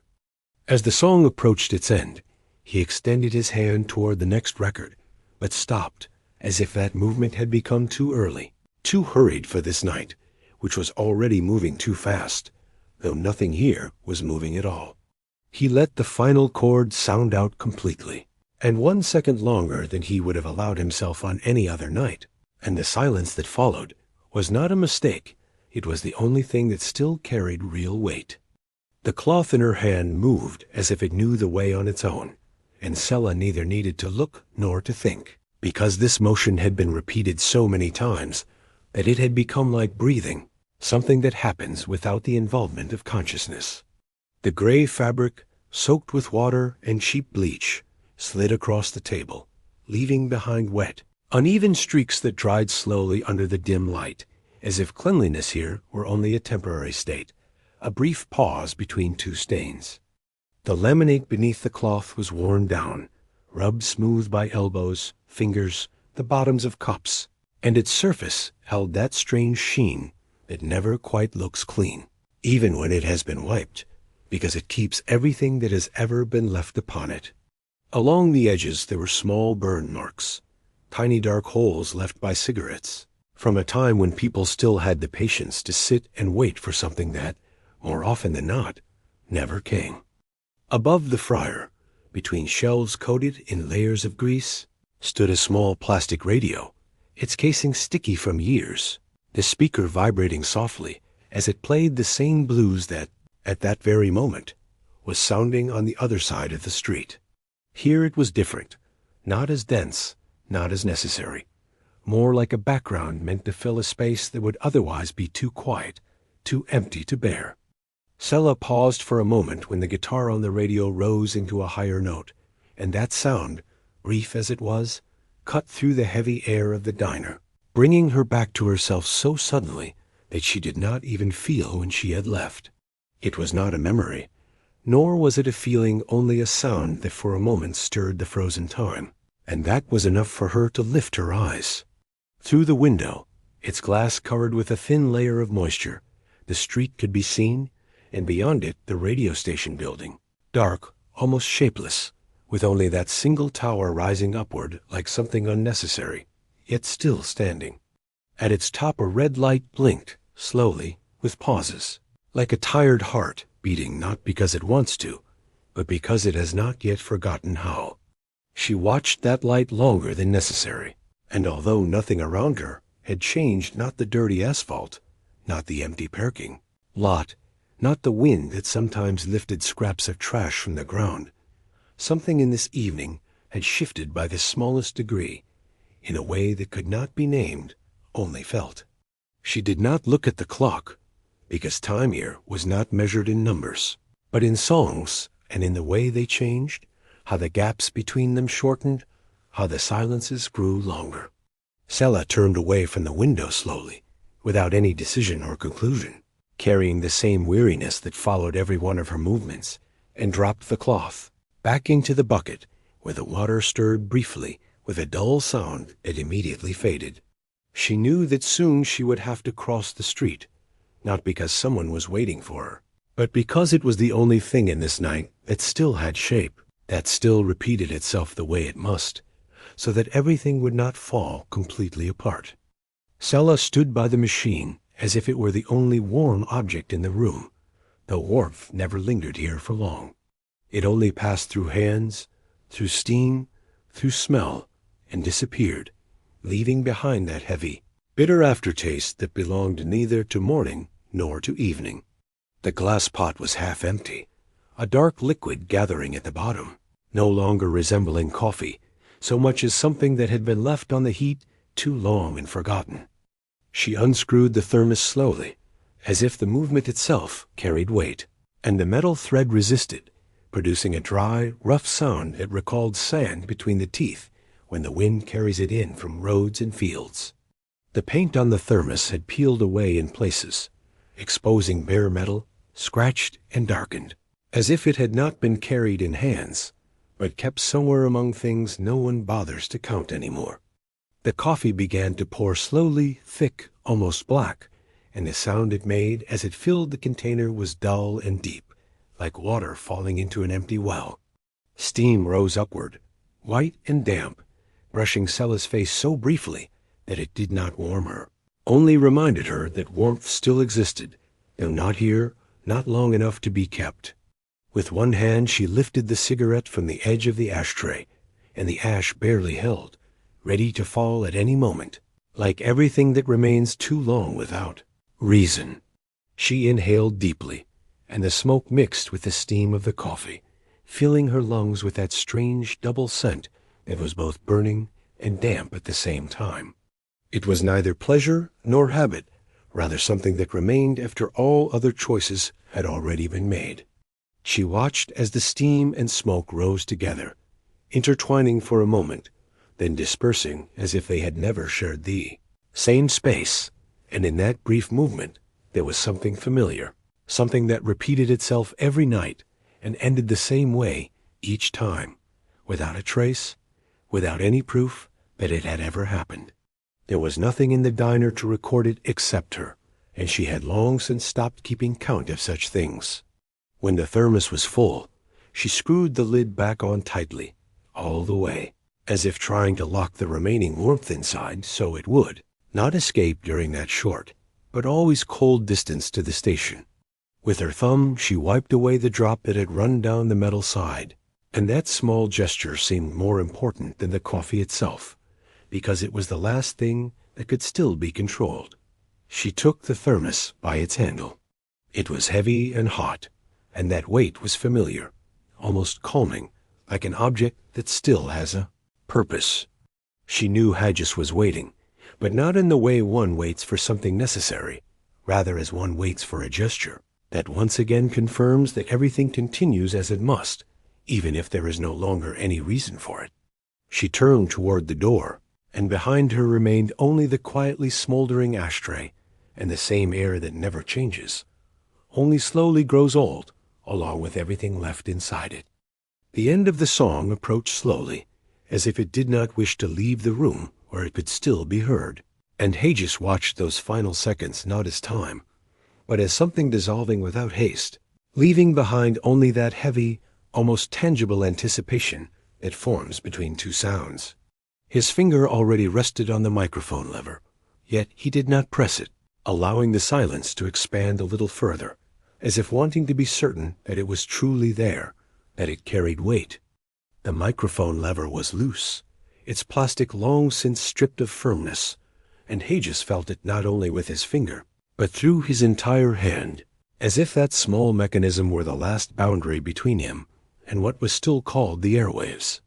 Above the door, the on-air sign waited, its glass faintly dusty, the letters faded, yet still ready to glow with that uneven, blood-colored light that is never entirely steady. He pressed the lever, and the sound was dull, brief, yet enough for the world around him to change at once. The speakers fell silent, the music vanished, and in the studio there remained only that strange, ringing silence that does not come when there is nothing, but when everything is suddenly cut off. Hagis heard his own breathing heavy, slow, like something old and tired, still trying to function out of habit. The red light above the door did not come on immediately, but flickered slightly, and its reflection moved briefly in his eyes, making them darker than they had been a moment before. On the console lay a small yellowed slip of paper with the station's call sign. One corner curled, as if it had been waiting too long to be picked up and no longer quite believed it would be. Hagis leaned toward the microphone. The metal mesh almost touched his lips, and it smelled not only of cold steel, but of every voice that had ever been spoken here, of every phrase that had gone out into the night and disappeared as quickly as it had come. For a moment he swallowed dryly, feeling how his throat responded to the silence he himself had just created. But WLT 99.6. Midnight, he said, and his voice was neither strong nor weak. It simply was slightly hoarse, with that roughness that comes not from fatigue, but from speaking too long into emptiness. The words sounded without weight, as if they were only a marker that something was still happening, though nothing had truly changed. He held the lever down for a moment longer, letting that white noise pass into the air, that hiss which, between cities, means not connection, but its absence. For that second, he was the only sound in a space that had never asked for him. Then he released the lever, the light went out, and everything returned to its place so quietly that it did not seem as though anything had happened at all. The sound came before the light, a slow, deep rumble rising from somewhere beyond the darkness, as if the night itself had begun to breathe more heavily.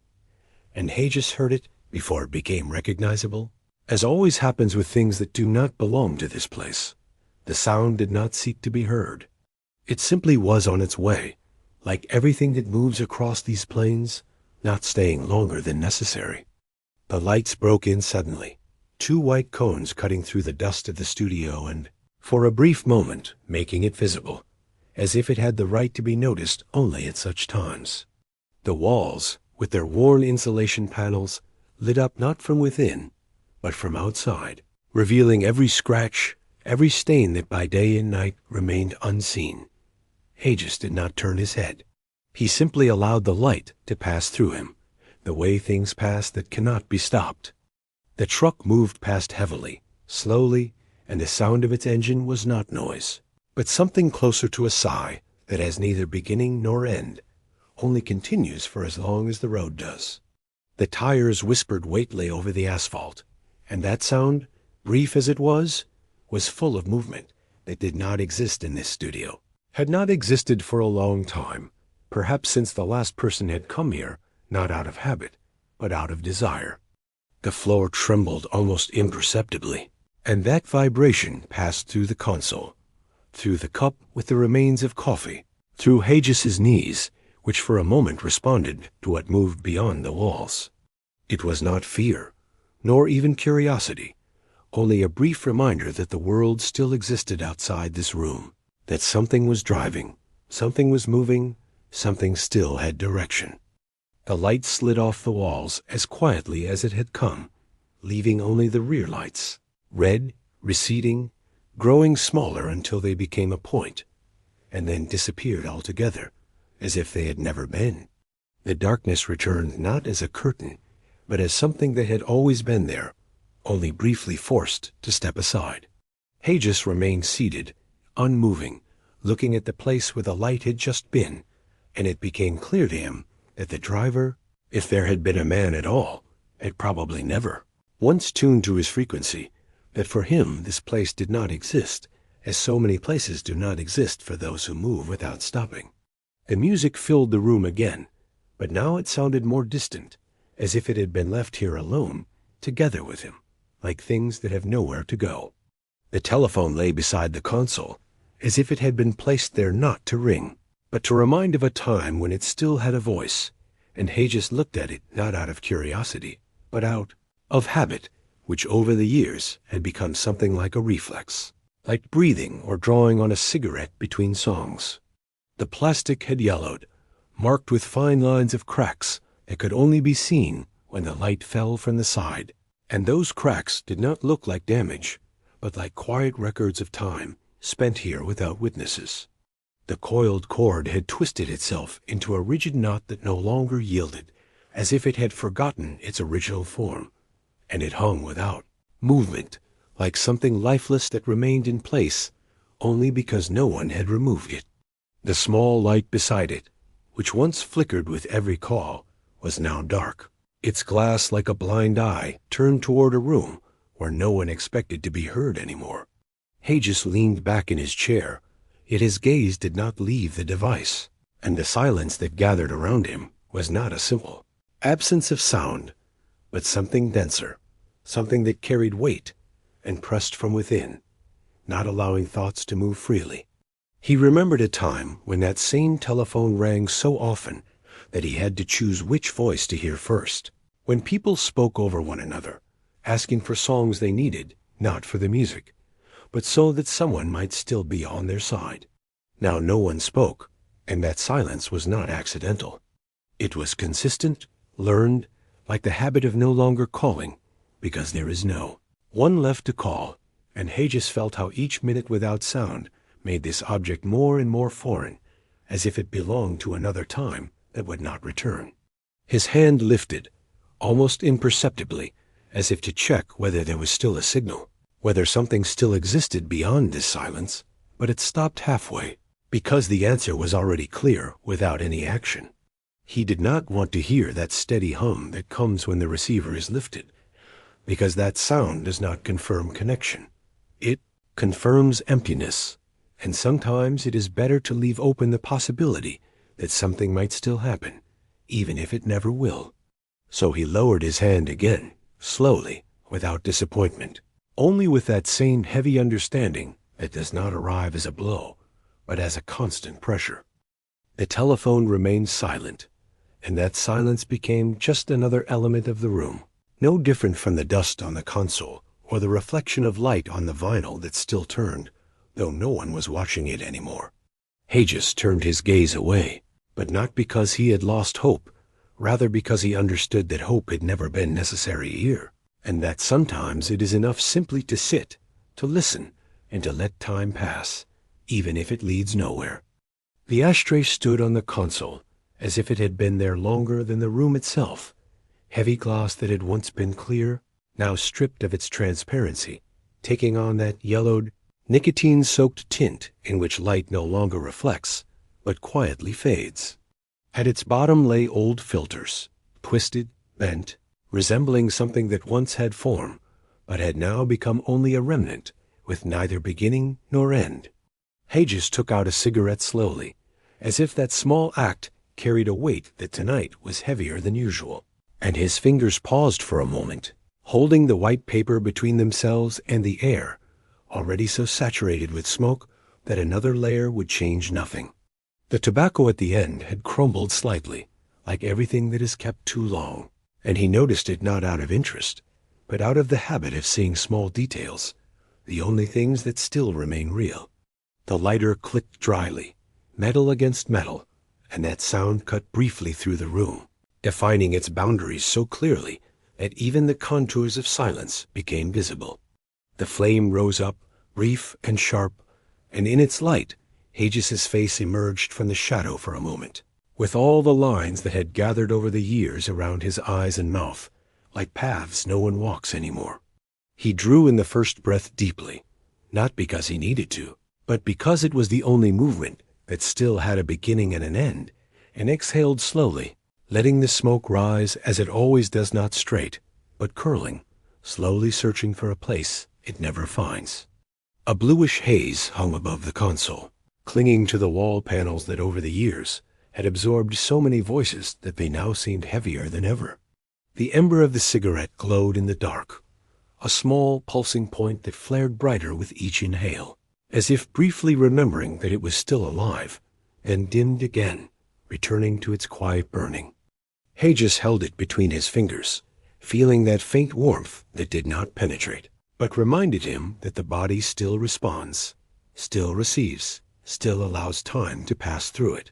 Ash fell into the glass bottom almost without sound, and that barely audible touch was so light it seemed it should not exist. Yet for that very reason it became important, as with everything that happens quietly, without witnesses. Hagis looked at those gray flakes and understood that they were no different from anything else in this room, from the dust on the shelves, from the seconds of the clock that never disappear, only accumulate. He left the cigarette to smolder on the edge of the ashtray, not because he forgot, but because it was simpler that way to let it burn out on its own, as everything is allowed to fade once it has begun to disappear.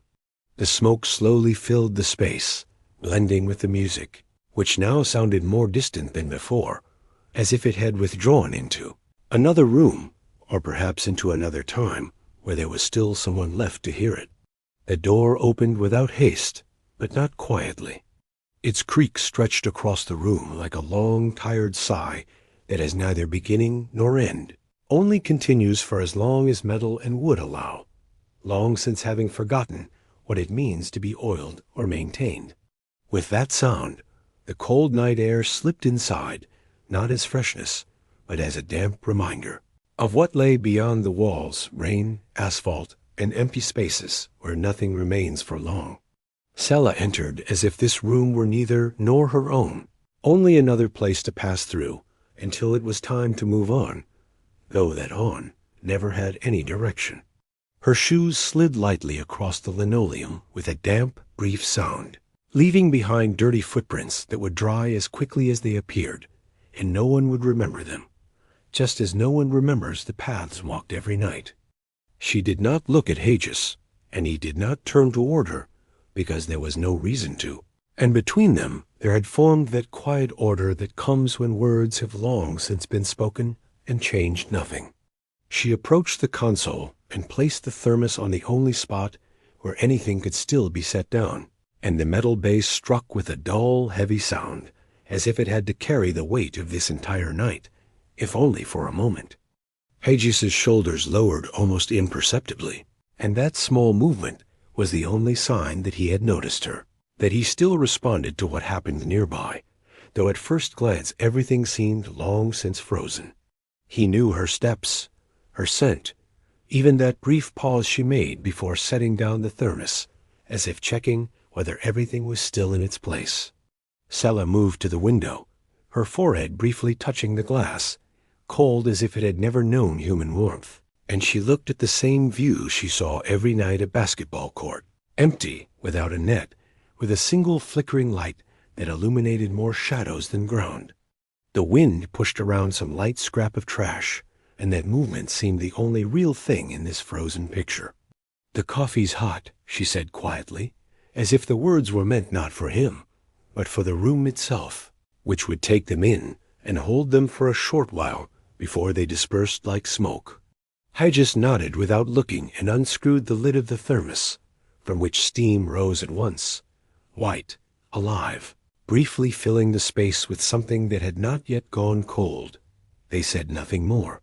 The music went on, softly, as if it too were tired of its own existence, and the thermos lid, set down beside it, trembled lightly for a few seconds from the impact before finally coming to rest, leaving behind only the same silence that never leaves this place, only changes its shape.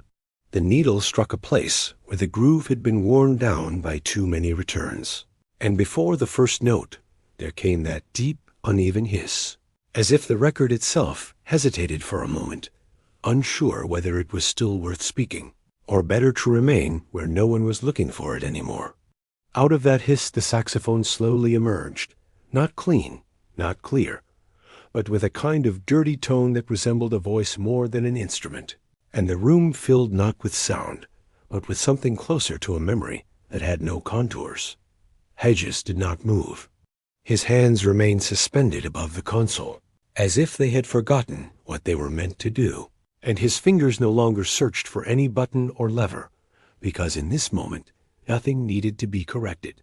He looked at the spinning record, but he did not see it, somewhere between the sound of the saxophone and the silences that connected it. Something surfaced that had neither form nor a clear place in time. The scent came before the image. It was not a real smell, not something that could be sensed now, but something drawn from within, from a place where things are kept that no one names anymore. Jasmine, sweet and too strong for this room, mixed with some cheap powder that always lingered on the fingers. He tried to recall a face, but instead saw only light, a reflection of neon in glass that distorted the contours, leaving only a silhouette. She had once stood at the bar, or perhaps sat it, did not matter, because such details are the first to disappear.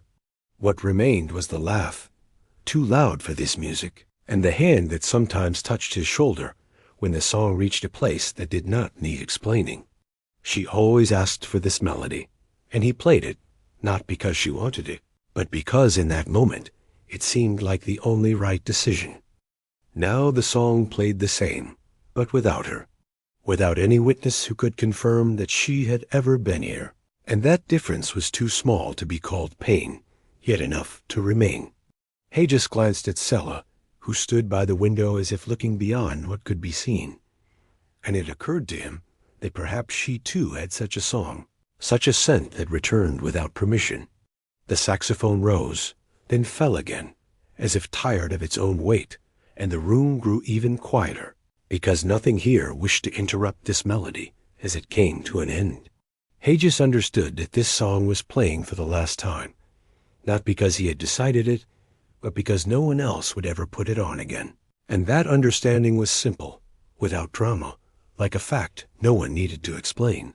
When the final sound broke off, there remained only that dry click of the needle, repeating in a loop, as if something were trying to remind him that the motion had not yet ended.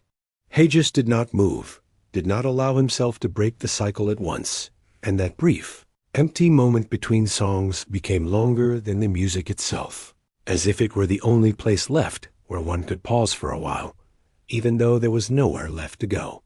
The chair in the corner received Sella with that same dry metallic creak that always lingered a little too long, as if the sound refused to fade, and she lowered herself into it slowly, not out of caution, but from a fatigue that gathers not in the muscles, but somewhere deeper, where movement ceases to be a choice and becomes a necessity. The vinyl beneath her was torn, and that small, almost imperceptible crack seemed more important than the chair itself, because it alone showed that something had been pressed there for too long.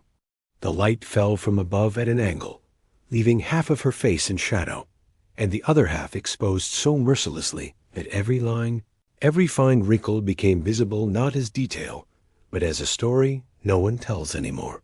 Only one eye could be seen, directed somewhere ahead, but not at Hages, and the corner of her mouth, neither raised nor lowered, simply held between two states that had long since lost their meaning.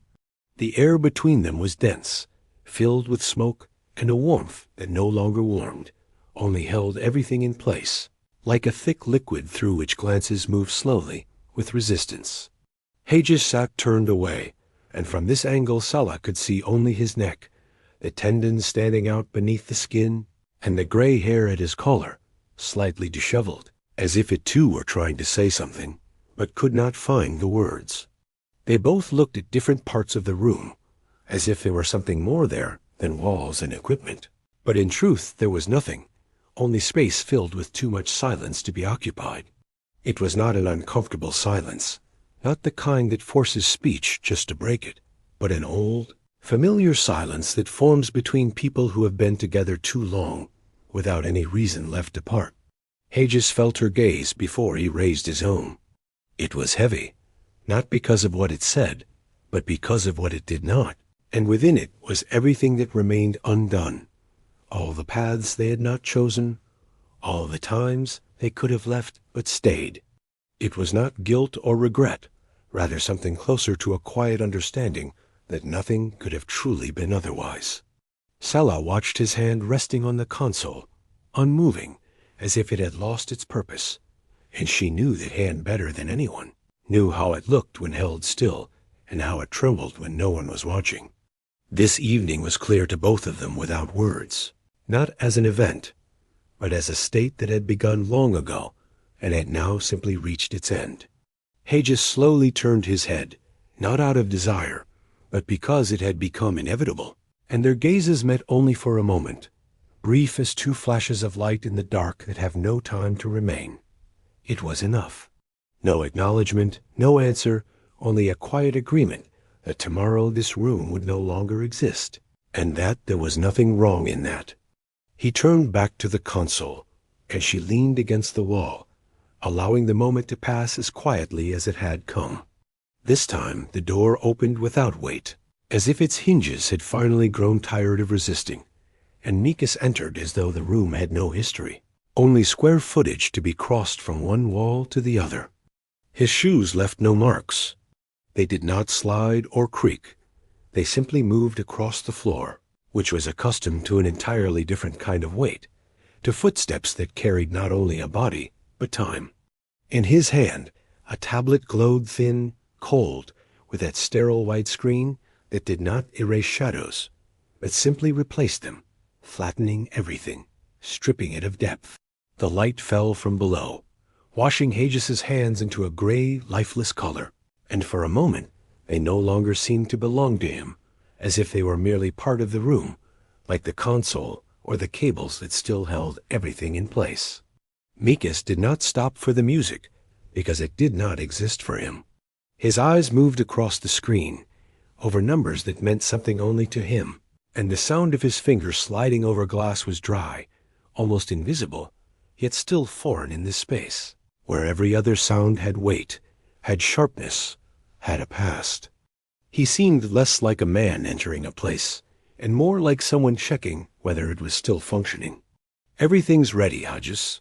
In the morning, the men will come to dismantle the transmitter," he said, and his voice was clean, without tremor, without pause, as if it were just another notification on the same screen.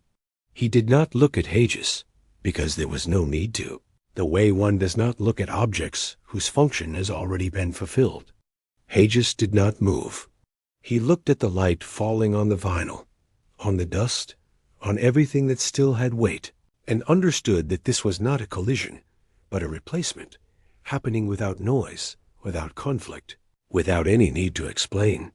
One world does not disappear, it simply becomes unnecessary, and another arrives so quietly that you do not even realize when it has happened. Mikas lifted his eyes for a moment, glanced over Sela, the way one surveys a space where nothing important is present, and returned to the screen. His movements were quick, but not restless. They had a purpose that had no connection to this room. For him, it was a process, not an ending, and there was neither coldness nor cruelty in it, only a simple, transparent understanding that everything has its time, and when it ends, no one stands waiting. "Good luck on your last shift," he added, already turning away, and the words sounded as though they were meant not for him, but for someone else, someone who still believes such things matter. The door closed lightly, without the long, tired creak left behind by older hands, and with it, the sound left the room, leaving behind only the old warmth, the smoke, and that sense that something had just been here, but had left nothing behind. Hages ran his finger along the edge of the console, as if trying to wipe away that pale blue light that lingered in his eyes for a few seconds longer, and though it was already gone, something heavier remained in its place, not a memory, but the realization that what was happening here no longer depended on him, as it never had, only now it was clearer than ever before. He did not stand up at once, but as if the body had to remember how it was done, and when he finally rose, the chair beneath him shifted briefly, letting out that dry, familiar sound that lingered in the air longer than the movement itself. The shelves along the back wall were filled with records, forming a gray, almost continuous surface where the titles had faded to the point that they had to be felt with the fingers rather than read. He stepped closer, letting his hands slide along the spines, and that soft, steady rustling resembled wind moving through dry grass in late autumn, when nothing grows anymore, only holds on until the first harder frost. The cardboard had swollen from dampness, the edges slightly warped, and the smell of old glue, heavy and sweet. rose from the shelves as if what was stored here was not music, but something that had been kept closed for too long. His fingers stopped at one place, not because he was searching for a particular record, but because the body itself chose what to remember once the mind no longer interfered. He pulled the record out a few centimeters, holding it as if it carried more weight than it actually did, and that brief pause between taking it and returning it became longer than the movement itself.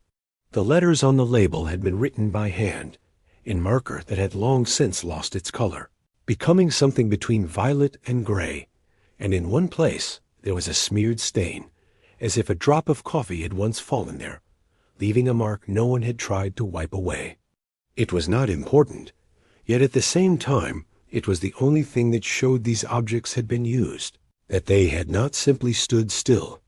He understood that these shelves were the only thing in the room that still had weight real, tangible weight that could be taken, held, set back, and in that weight was everything that had ever happened here. But that same weight now pressed differently, not as support, but as something that could not be taken along, even if one wanted to. He pushed the record back into place, aligning it with the others, so the row remained straight, and that small, almost insignificant gesture became more important than the choice itself. It was the last sign of order in a place where order no longer meant anything, only continued out of habit. Returning to the console, he felt how his fingertips remained rough with dust that had clung to the skin, and that sensation was more real than the music still playing in the background. He did not wipe them clean.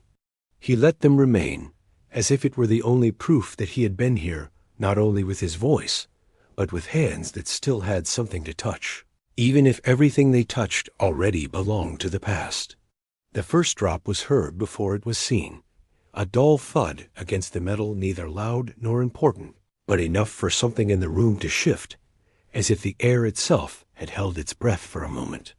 Hagis lifted his eyes not out of curiosity, but out of the habit of recognizing rhythms that do not belong to him, and that single drop meant nothing until another joined it. They began to fall unevenly, with pauses, as if something above had not yet decided whether it was worth continuing, and each against the metal carried its own weight, its own brief echo, fading as quickly as it appeared. But that randomness did not last long.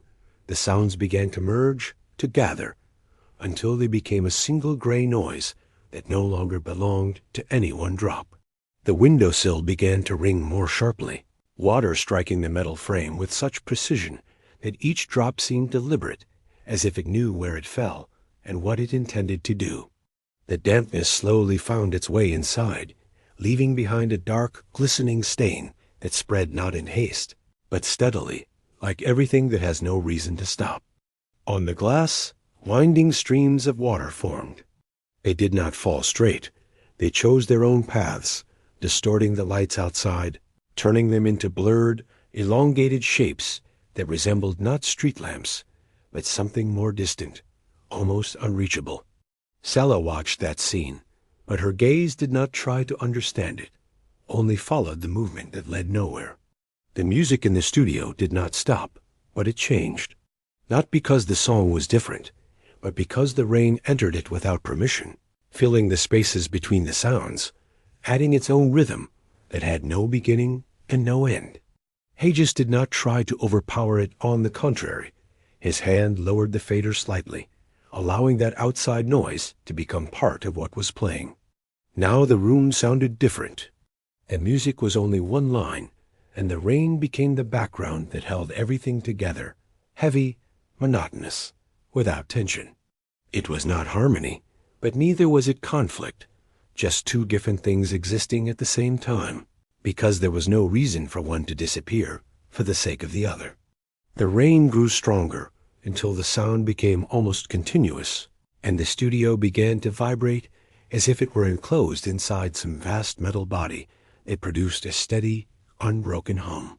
Hagis sat unmoving, letting that sound surround him, and for the first time that night it seemed that nothing else was needed, no words, no music, only this constant, indifferent noise that smooths everything out. Hages looked at the small lights on the console as if they could explain something, but instead of them, he saw a different light, the one that had once burned in the factory windows, before the day they went dark, not all at once, but with a single click that sounded louder than any siren. It was not a memory that came with feeling. It arrived as a fact, dry and precise, like a date no one marks on a calendar, because it is no longer needed. He saw those gates iron with a chain that someone had locked, as simply as if closing a warehouse, not a place where people had spent half their lives. The rust had not appeared at once. It gathered quietly over the years, like everything here, until it became a single, unmoving layer.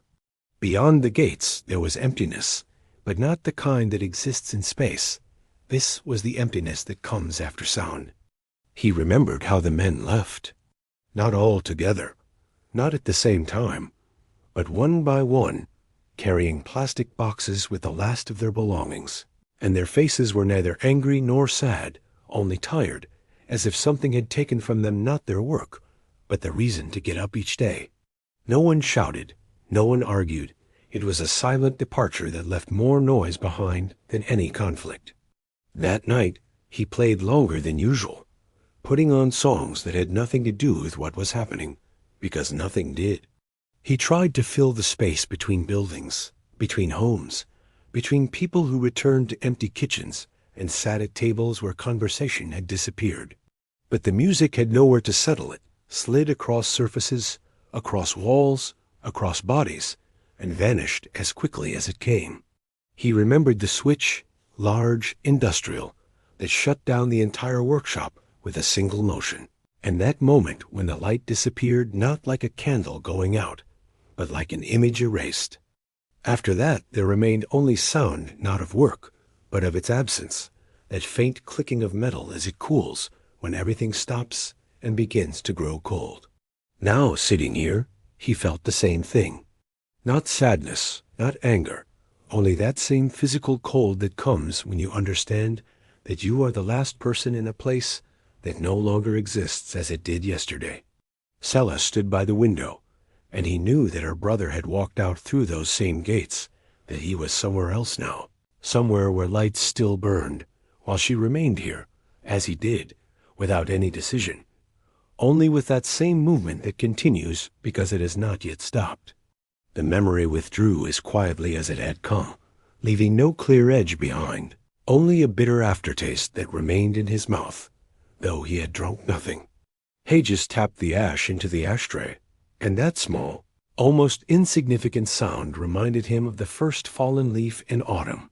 Not a beginning, not an end, only a sign that everything is happening as it always does. Sella leaned forward slowly, as if there were something more than a few centimeters of air between her and Hages, and that movement carried a strange caution, not born of shyness, but of the habit of not disturbing anything that was already holding itself together by the thinnest margin. The cigarette between her fingers was white, smooth, but slightly crumbled at the end, as if it had been waiting too long for this moment before finally being taken from behind her ear. Hages took the matchbox, and the cardboard in his hand was damp, soft, as if it had lost its form, like everything kept too long where there is no dryness. He struck it once, but the sulfur did not catch, only that dull, dry sound followed, the kind that reminds you that even fire does not always come at once. He did not rush, only tilted the box slightly and tried again. This time the flame caught. A small, trembling fire rose suddenly, so bright in the dimness that for a moment everything became clearer than it should have been. It washed the shadows from their faces, revealing not only features, but what lay between them, the weight of years, silences that had never been broken, and that quiet understanding that nothing here would begin again. The flame reflected in Hages's eyes, and in that brief light he saw Sella as if for the first time in a long while, not as part of the room, but as a person whose face bore the marks of time without haste. Her temples were grayer than he remembered, and the skin around her eyes had grown thinner, almost translucent, like paper already touched by light. Sella leaned closer still, and the tip of the cigarette touched the flame, which flared for a moment and drew back, passing its heat into the tobacco. She closed her eyes as she took the first drag, and that small motion seemed more important than any word or glance, as if the body still had its own way of confirming that something was happening, even when the mind no longer interfered. Hages held the match for another moment, letting the flame approach his fingers until the warmth was felt not as comfort, but as a limit that did not need to be crossed. He blew it out with a short motion, and the fire vanished as quickly as it had come, leaving behind only darkness, now thicker than before, as if the light had briefly reminded them how little of it remained. "Your hands are shaking," Sela said quietly, exhaling smoke to the side, her voice carrying neither reproach nor concern, only a simple observation that changed nothing. Hages said nothing. He set the matchbox back in its place, and that small sound marked the end of the moment as the smoke began once again to rise, slowly filling the space where everything remained as it had been. The record ended so imperceptibly that its finish had no clear boundary, only that dry, repeating slide of the needle in the empty groove, which quickly became a uniform, monotonous rhythm. And Hages did not move, not allowing his hand to reach for another disc at once, as if that small delay could change anything, though it had long been clear that nothing would. The airwaves opened without warning, filling the room with that hiss which is not silence, though it carries no distinct sound, and that noise resembled something between sand moving across metal and distant water that cannot be seen or reached. It had no beginning and no end, only a continuous presence that did not seek to be heard, yet still was. Sela lifted her head, her movement slow, as if she were responding not to the sound, but to its absence, to that strange space that appears when nothing speaks anymore. She listened not as a listener, but as someone who recognizes something familiar, something that sometimes appears at night, when you wake and do not immediately remember where you are. Hages leaned back in his chair, letting that noise fill him the same way music had before. Only now there was no melody, no rhythm, only that constant, even breathing that belonged neither to him nor to the room. He knew that a professional should not allow the air to remain empty, that it was considered a mistake. But tonight, mistakes carried no weight.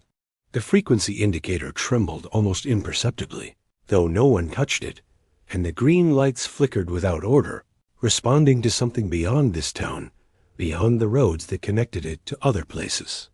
It was the sound of a world that existed independently of them, of this studio, of all the voices that had ever been here. He did not try to interrupt the hiss. He let it continue for a few seconds longer than he would have on any other night, and in that delay there was something like an acknowledgement that this sound was more truthful than any song he could play. It was not music, but there was no lie in it. At last he picked up another record, slowly, without haste, and before lowering the needle, he paused for a moment, allowing that noise to fill the entire space once more, as if it were the last chance to hear something that had no author. When the needle touched the vinyl, the hiss disappeared, but its echo remained in the room, mingling with the smoke and the light, which was now less than before. The ringing broke through the room suddenly, without warning, a metallic, sharp sound that cut through the smoke in silence, as if something had abruptly opened a door to another world where movement still existed. Sela flinched almost imperceptibly, her fingers pausing for a moment, and the ash from her cigarette fell to the floor so quietly that its fall was felt more than heard. Hages did not move at once. His gaze shifted toward the telephone, but between decision and action there came that brief pause in which everything that might still happen can exist, if only the world were to choose differently. The ringing came again, just as sharp, just as foreign to this space, and somewhere deep within, where he no longer searched for answers, a thought flickered for a moment that perhaps it was someone who remembered. He lifted the receiver slowly, almost carefully, as if holding not plastic, but something more fragile that might fall apart if handled too quickly. The earpiece touched his ear, and for the first moment he heard nothing only that faint noise that always lingers between two voices, between two places that do not necessarily wish to be connected. Hello? Is this a taxi? I need a car. To Mill Street? You hear me? Hello? The voice was distant, uneven, interrupted by laughter that sounded too loud and without reason. And somewhere in the background, something struck glass, as if the world on the other end of the line were still moving too fast to notice where it had called.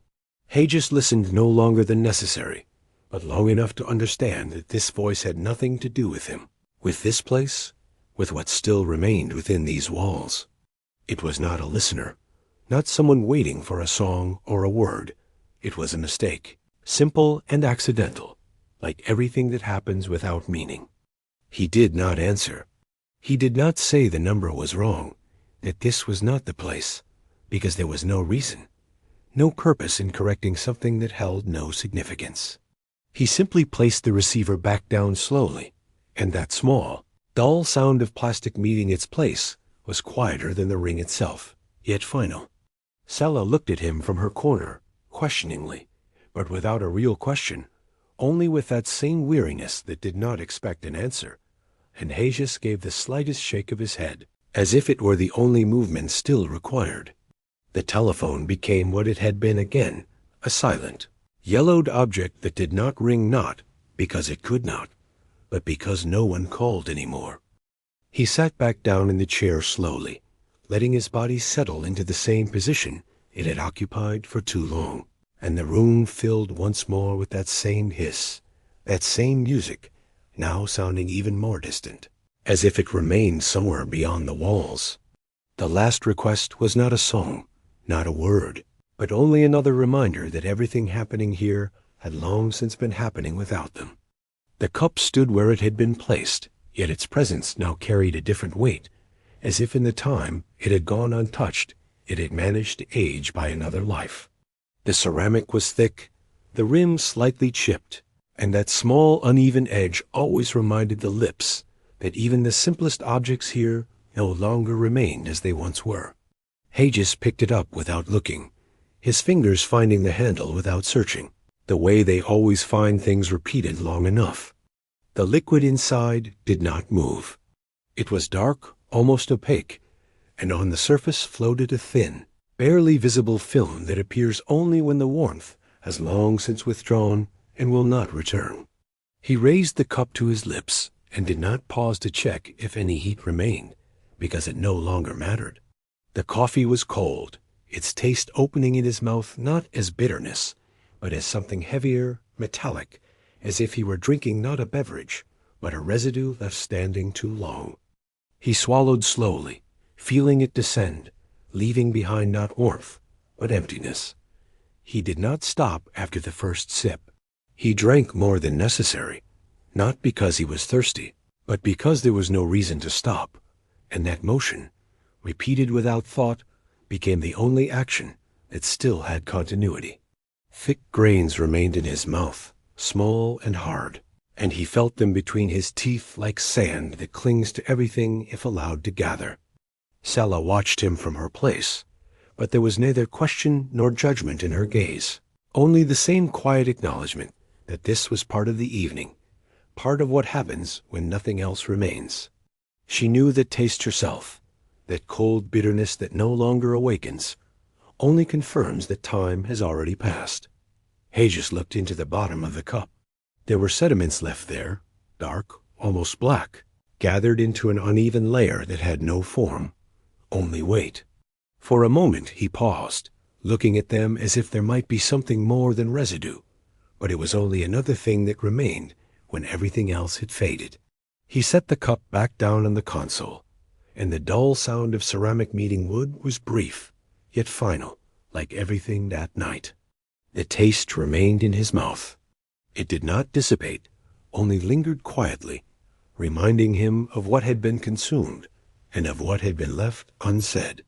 The light entered the room not suddenly, but as if it had been there all along, only now becoming visible gray, without any promise of warmth, and Hagis felt it not with his eyes, but through that slight shift in the air that comes before morning, when darkness still lingers, but no longer has the strength to conceal.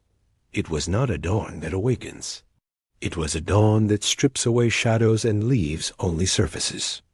He slowly raised his gaze, and the room, which at night had been soft, filled with smoke and uncertain shapes, now became harder, clearer, with all its stains, cracks, and dust no longer hidden, but simply lying where they had always been.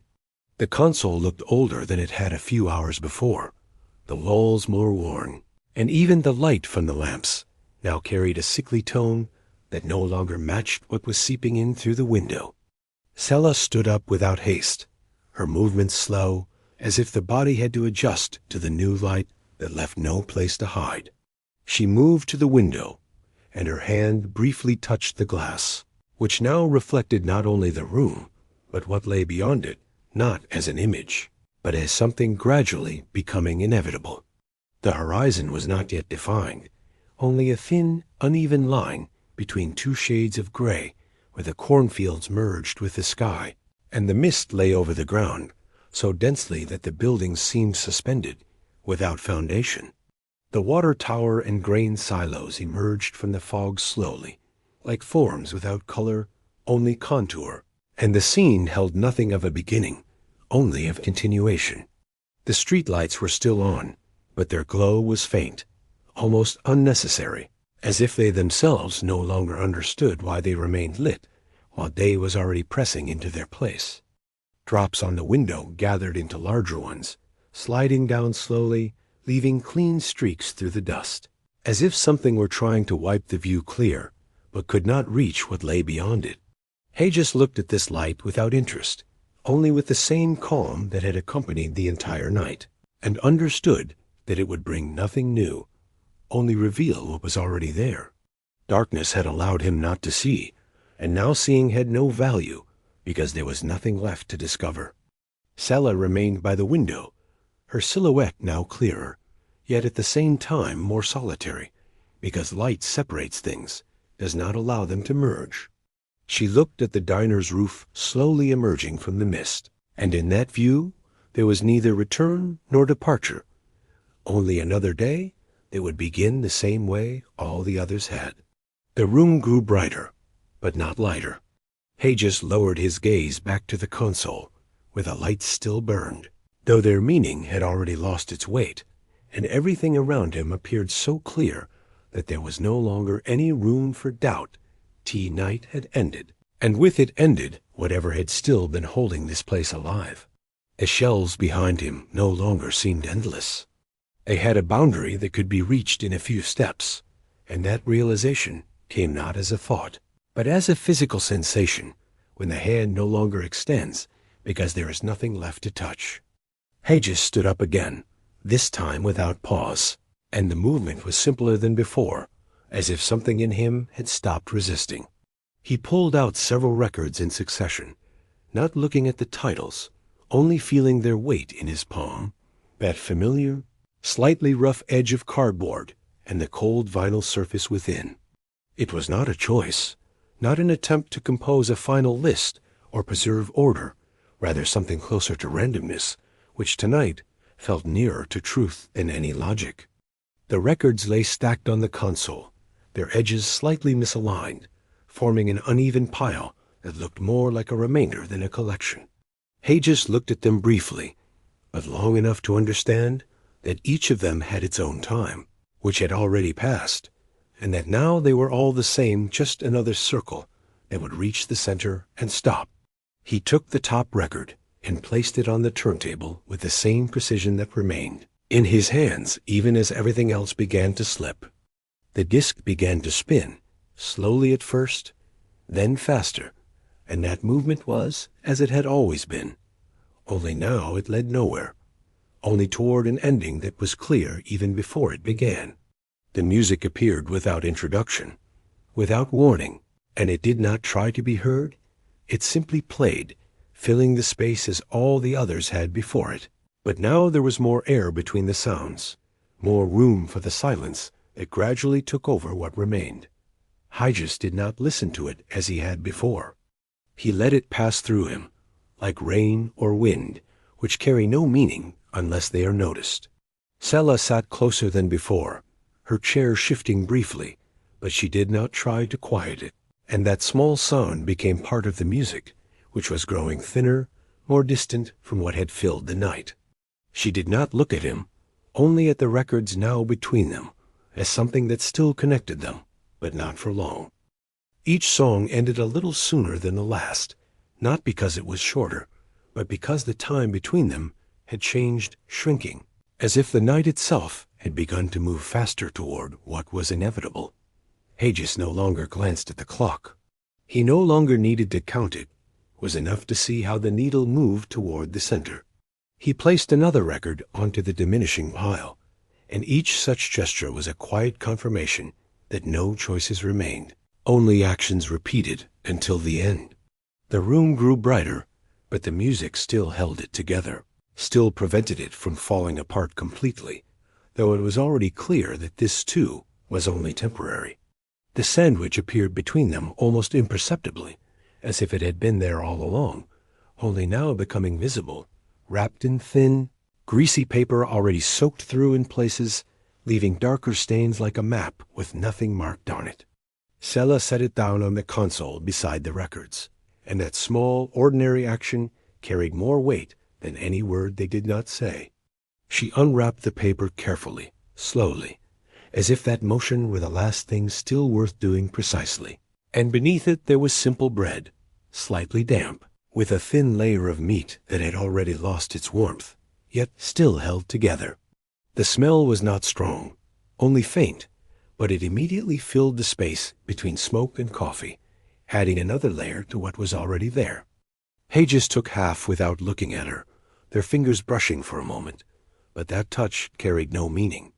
It was as natural as breathing or drawing on a cigarette.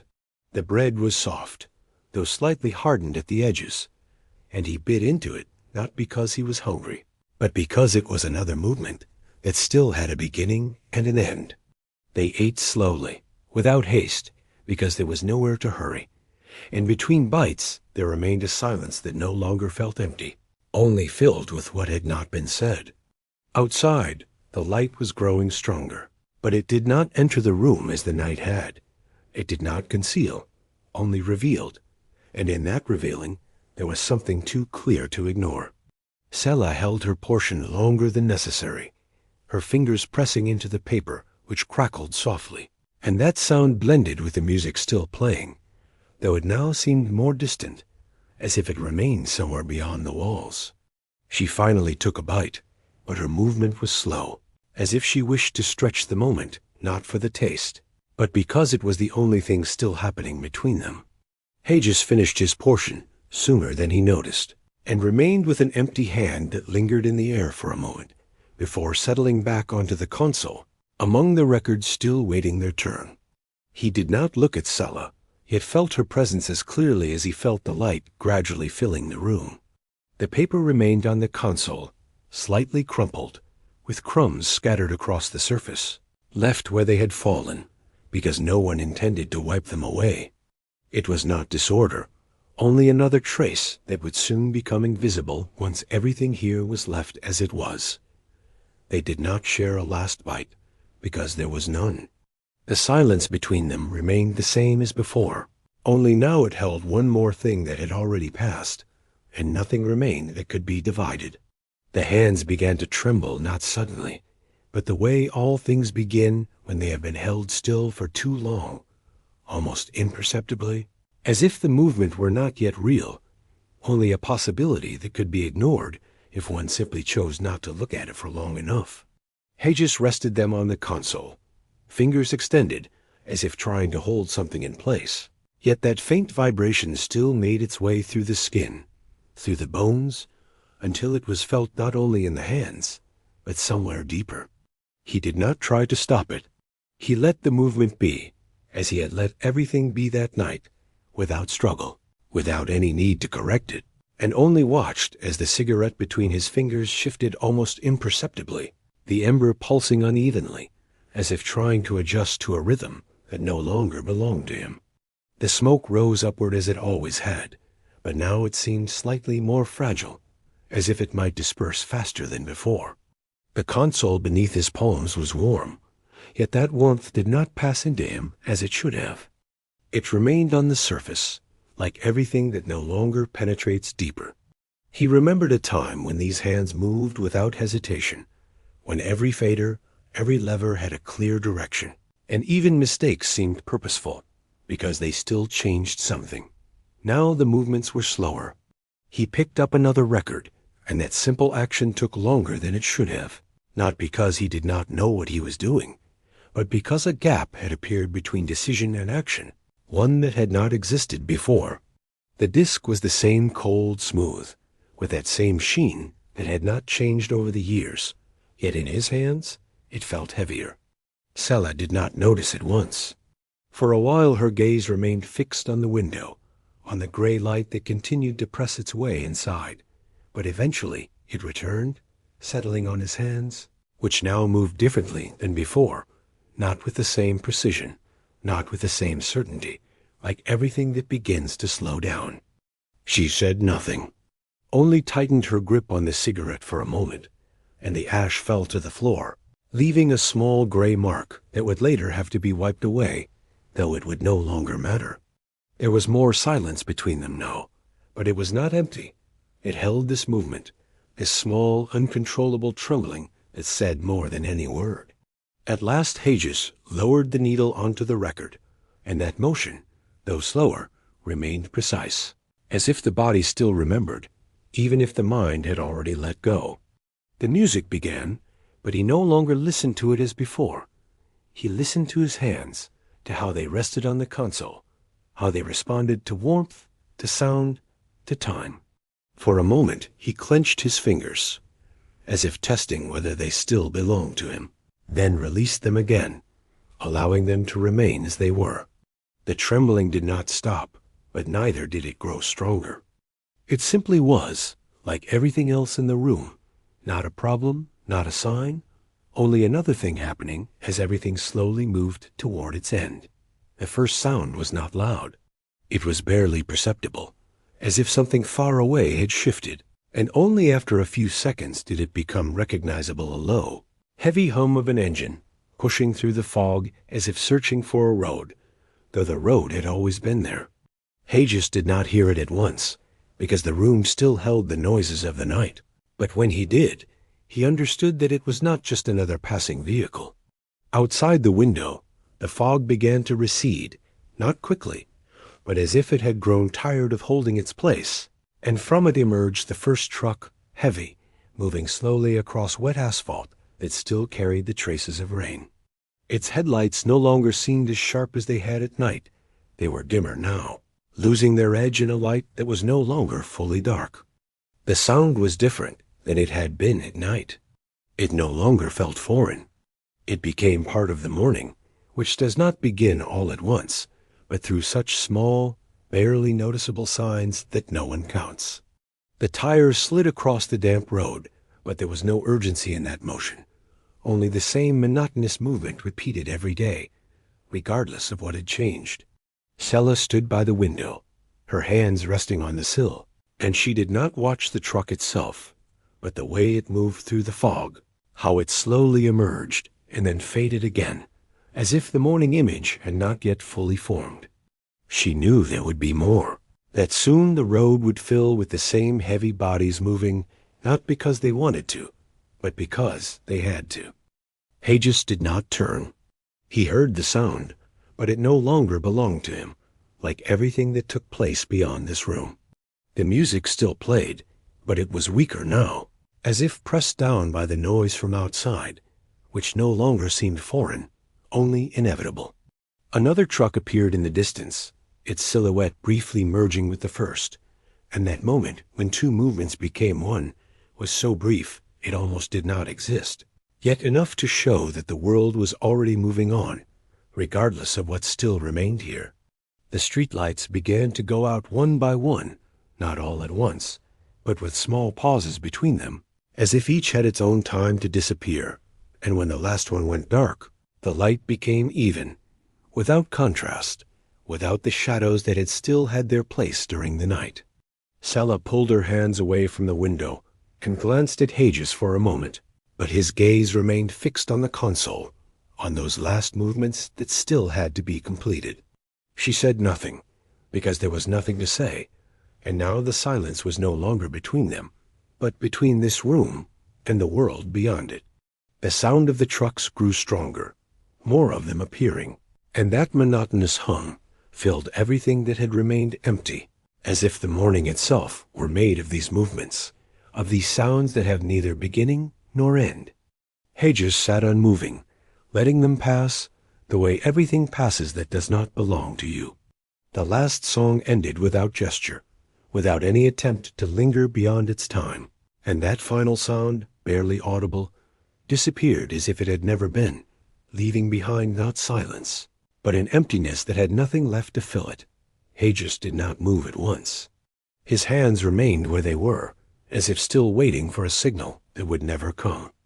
The console before him was full of lights, yet they no longer seemed alive, only mechanical, carrying out their final function without any connection to what was happening around them. He looked at them not as tools, but as something that had been with him long enough to become almost invisible, and only now, as everything approached its end, did they regain their shape. His hand rose slowly, without hesitation, but with that weight that comes when a movement is the last of its kind. His fingers moved toward the main switch, the same one he pressed every evening, but this time it seemed different, not heavier, not colder, only final. He could not remember the last time he had thought about this action, because until now it had always led to a beginning. He paused for a moment before touching it, not out of doubt, not out of fear, but because between two states there is always that brief place where nothing is yet decided, even if the decision has long been made. The room waited not in silence, but simply in being, with all its sounds now seeming more distant than a few minutes before. Sella stood behind him, but not close, and her presence was felt not as something that could change anything, but as a witness who holds nothing back. She did not look at the switch. Her gaze was directed somewhere between him and the window, where the light was already full, gray and indifferent, illuminating everything equally. Hedges pressed the lever. The sound was short, muted, but this time it awakened nothing. On the contrary, it cut off what was still running. The hum from inside the machine did not stop abruptly, but faded, as if exhaling its last breath, the lights going out one by one, not all at once, but with small intervals, as if each had its own moment to disappear. The music did not return. There was no hiss, no voice, no sound to fill the space that had opened when everything fell silent. The studio became so quiet that even the silence felt foreign, unfamiliar, as if it did not belong to a place that had lived so long among sounds.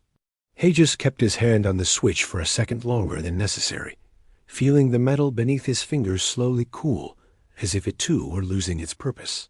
Then he withdrew it, slowly, without any gesture that might be mistaken for farewell. The room remained as it was, filled with objects that still had form, but no longer had function, and the light from the window was now the only thing holding it together. Hedges stood up, and the movement was simple, without meaning, like all the others before it. The end did not happen when he pressed the switch, but when there was nothing left that could be turned on. The door closed behind him without resistance, as if it had grown tired of its own weight, and finally decided to hold nothing more, and that brief, muted sound lingered in the air only for a moment before the morning swallowed it.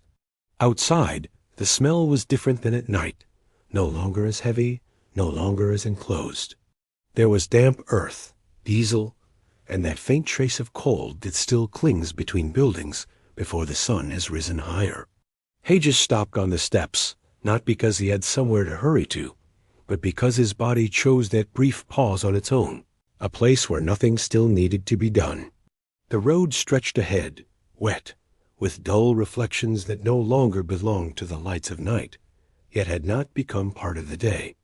The trucks kept moving, their sound now constant, almost background, as if the morning itself were made of their motion. Sella came out a little later. She did not greet him, did not say goodbye, only stopped beside him for a moment, not too close, and their presence next to one another was the last thing that still had form, yet had no continuation. She looked at the road, then at him, but the glance was neither a question nor an answer, only a confirmation that they both saw the same thing. She turned toward the diner without any gesture that might be taken as a decision, and her silhouette gradually merged with the building, which was already beginning its morning, without her, yet with her, as always. The door there opened and closed just as quietly as this one had, only there the sound continued, while here it ended. Hages walked to his car. It was old, like everything around him, with paint that had lost its color and windows through which the world always seemed slightly farther away than it truly was. He sat inside, closed the door, and that sound was the last one that still belonged to him. The engine started at once, without hesitation, as if it did not matter who drove it or where it was going. Hages placed his hands on the steering wheel, holding them there for a moment, feeling their weight, their stillness, which came not from certainty, but from the absence of anything left to hold. He neither turned the radio on nor off. He simply left it silent, like everything behind him, and moved forward slowly, letting the wheels find their way across the same asphalt that led not toward something, but simply onward. The sun rose over the gray roofs without haste, illuminating everything equally, without choice, without distinction between what had mattered and what had not. The town remained behind him as quietly as he had left it, and the road stretched ahead, long, without signs, without promise. He drove neither fast nor slow, only as one drives when there is nowhere left to return to and no need to search for where to stop. Everything that had to end had ended. What remained was motion without a name. It simply was,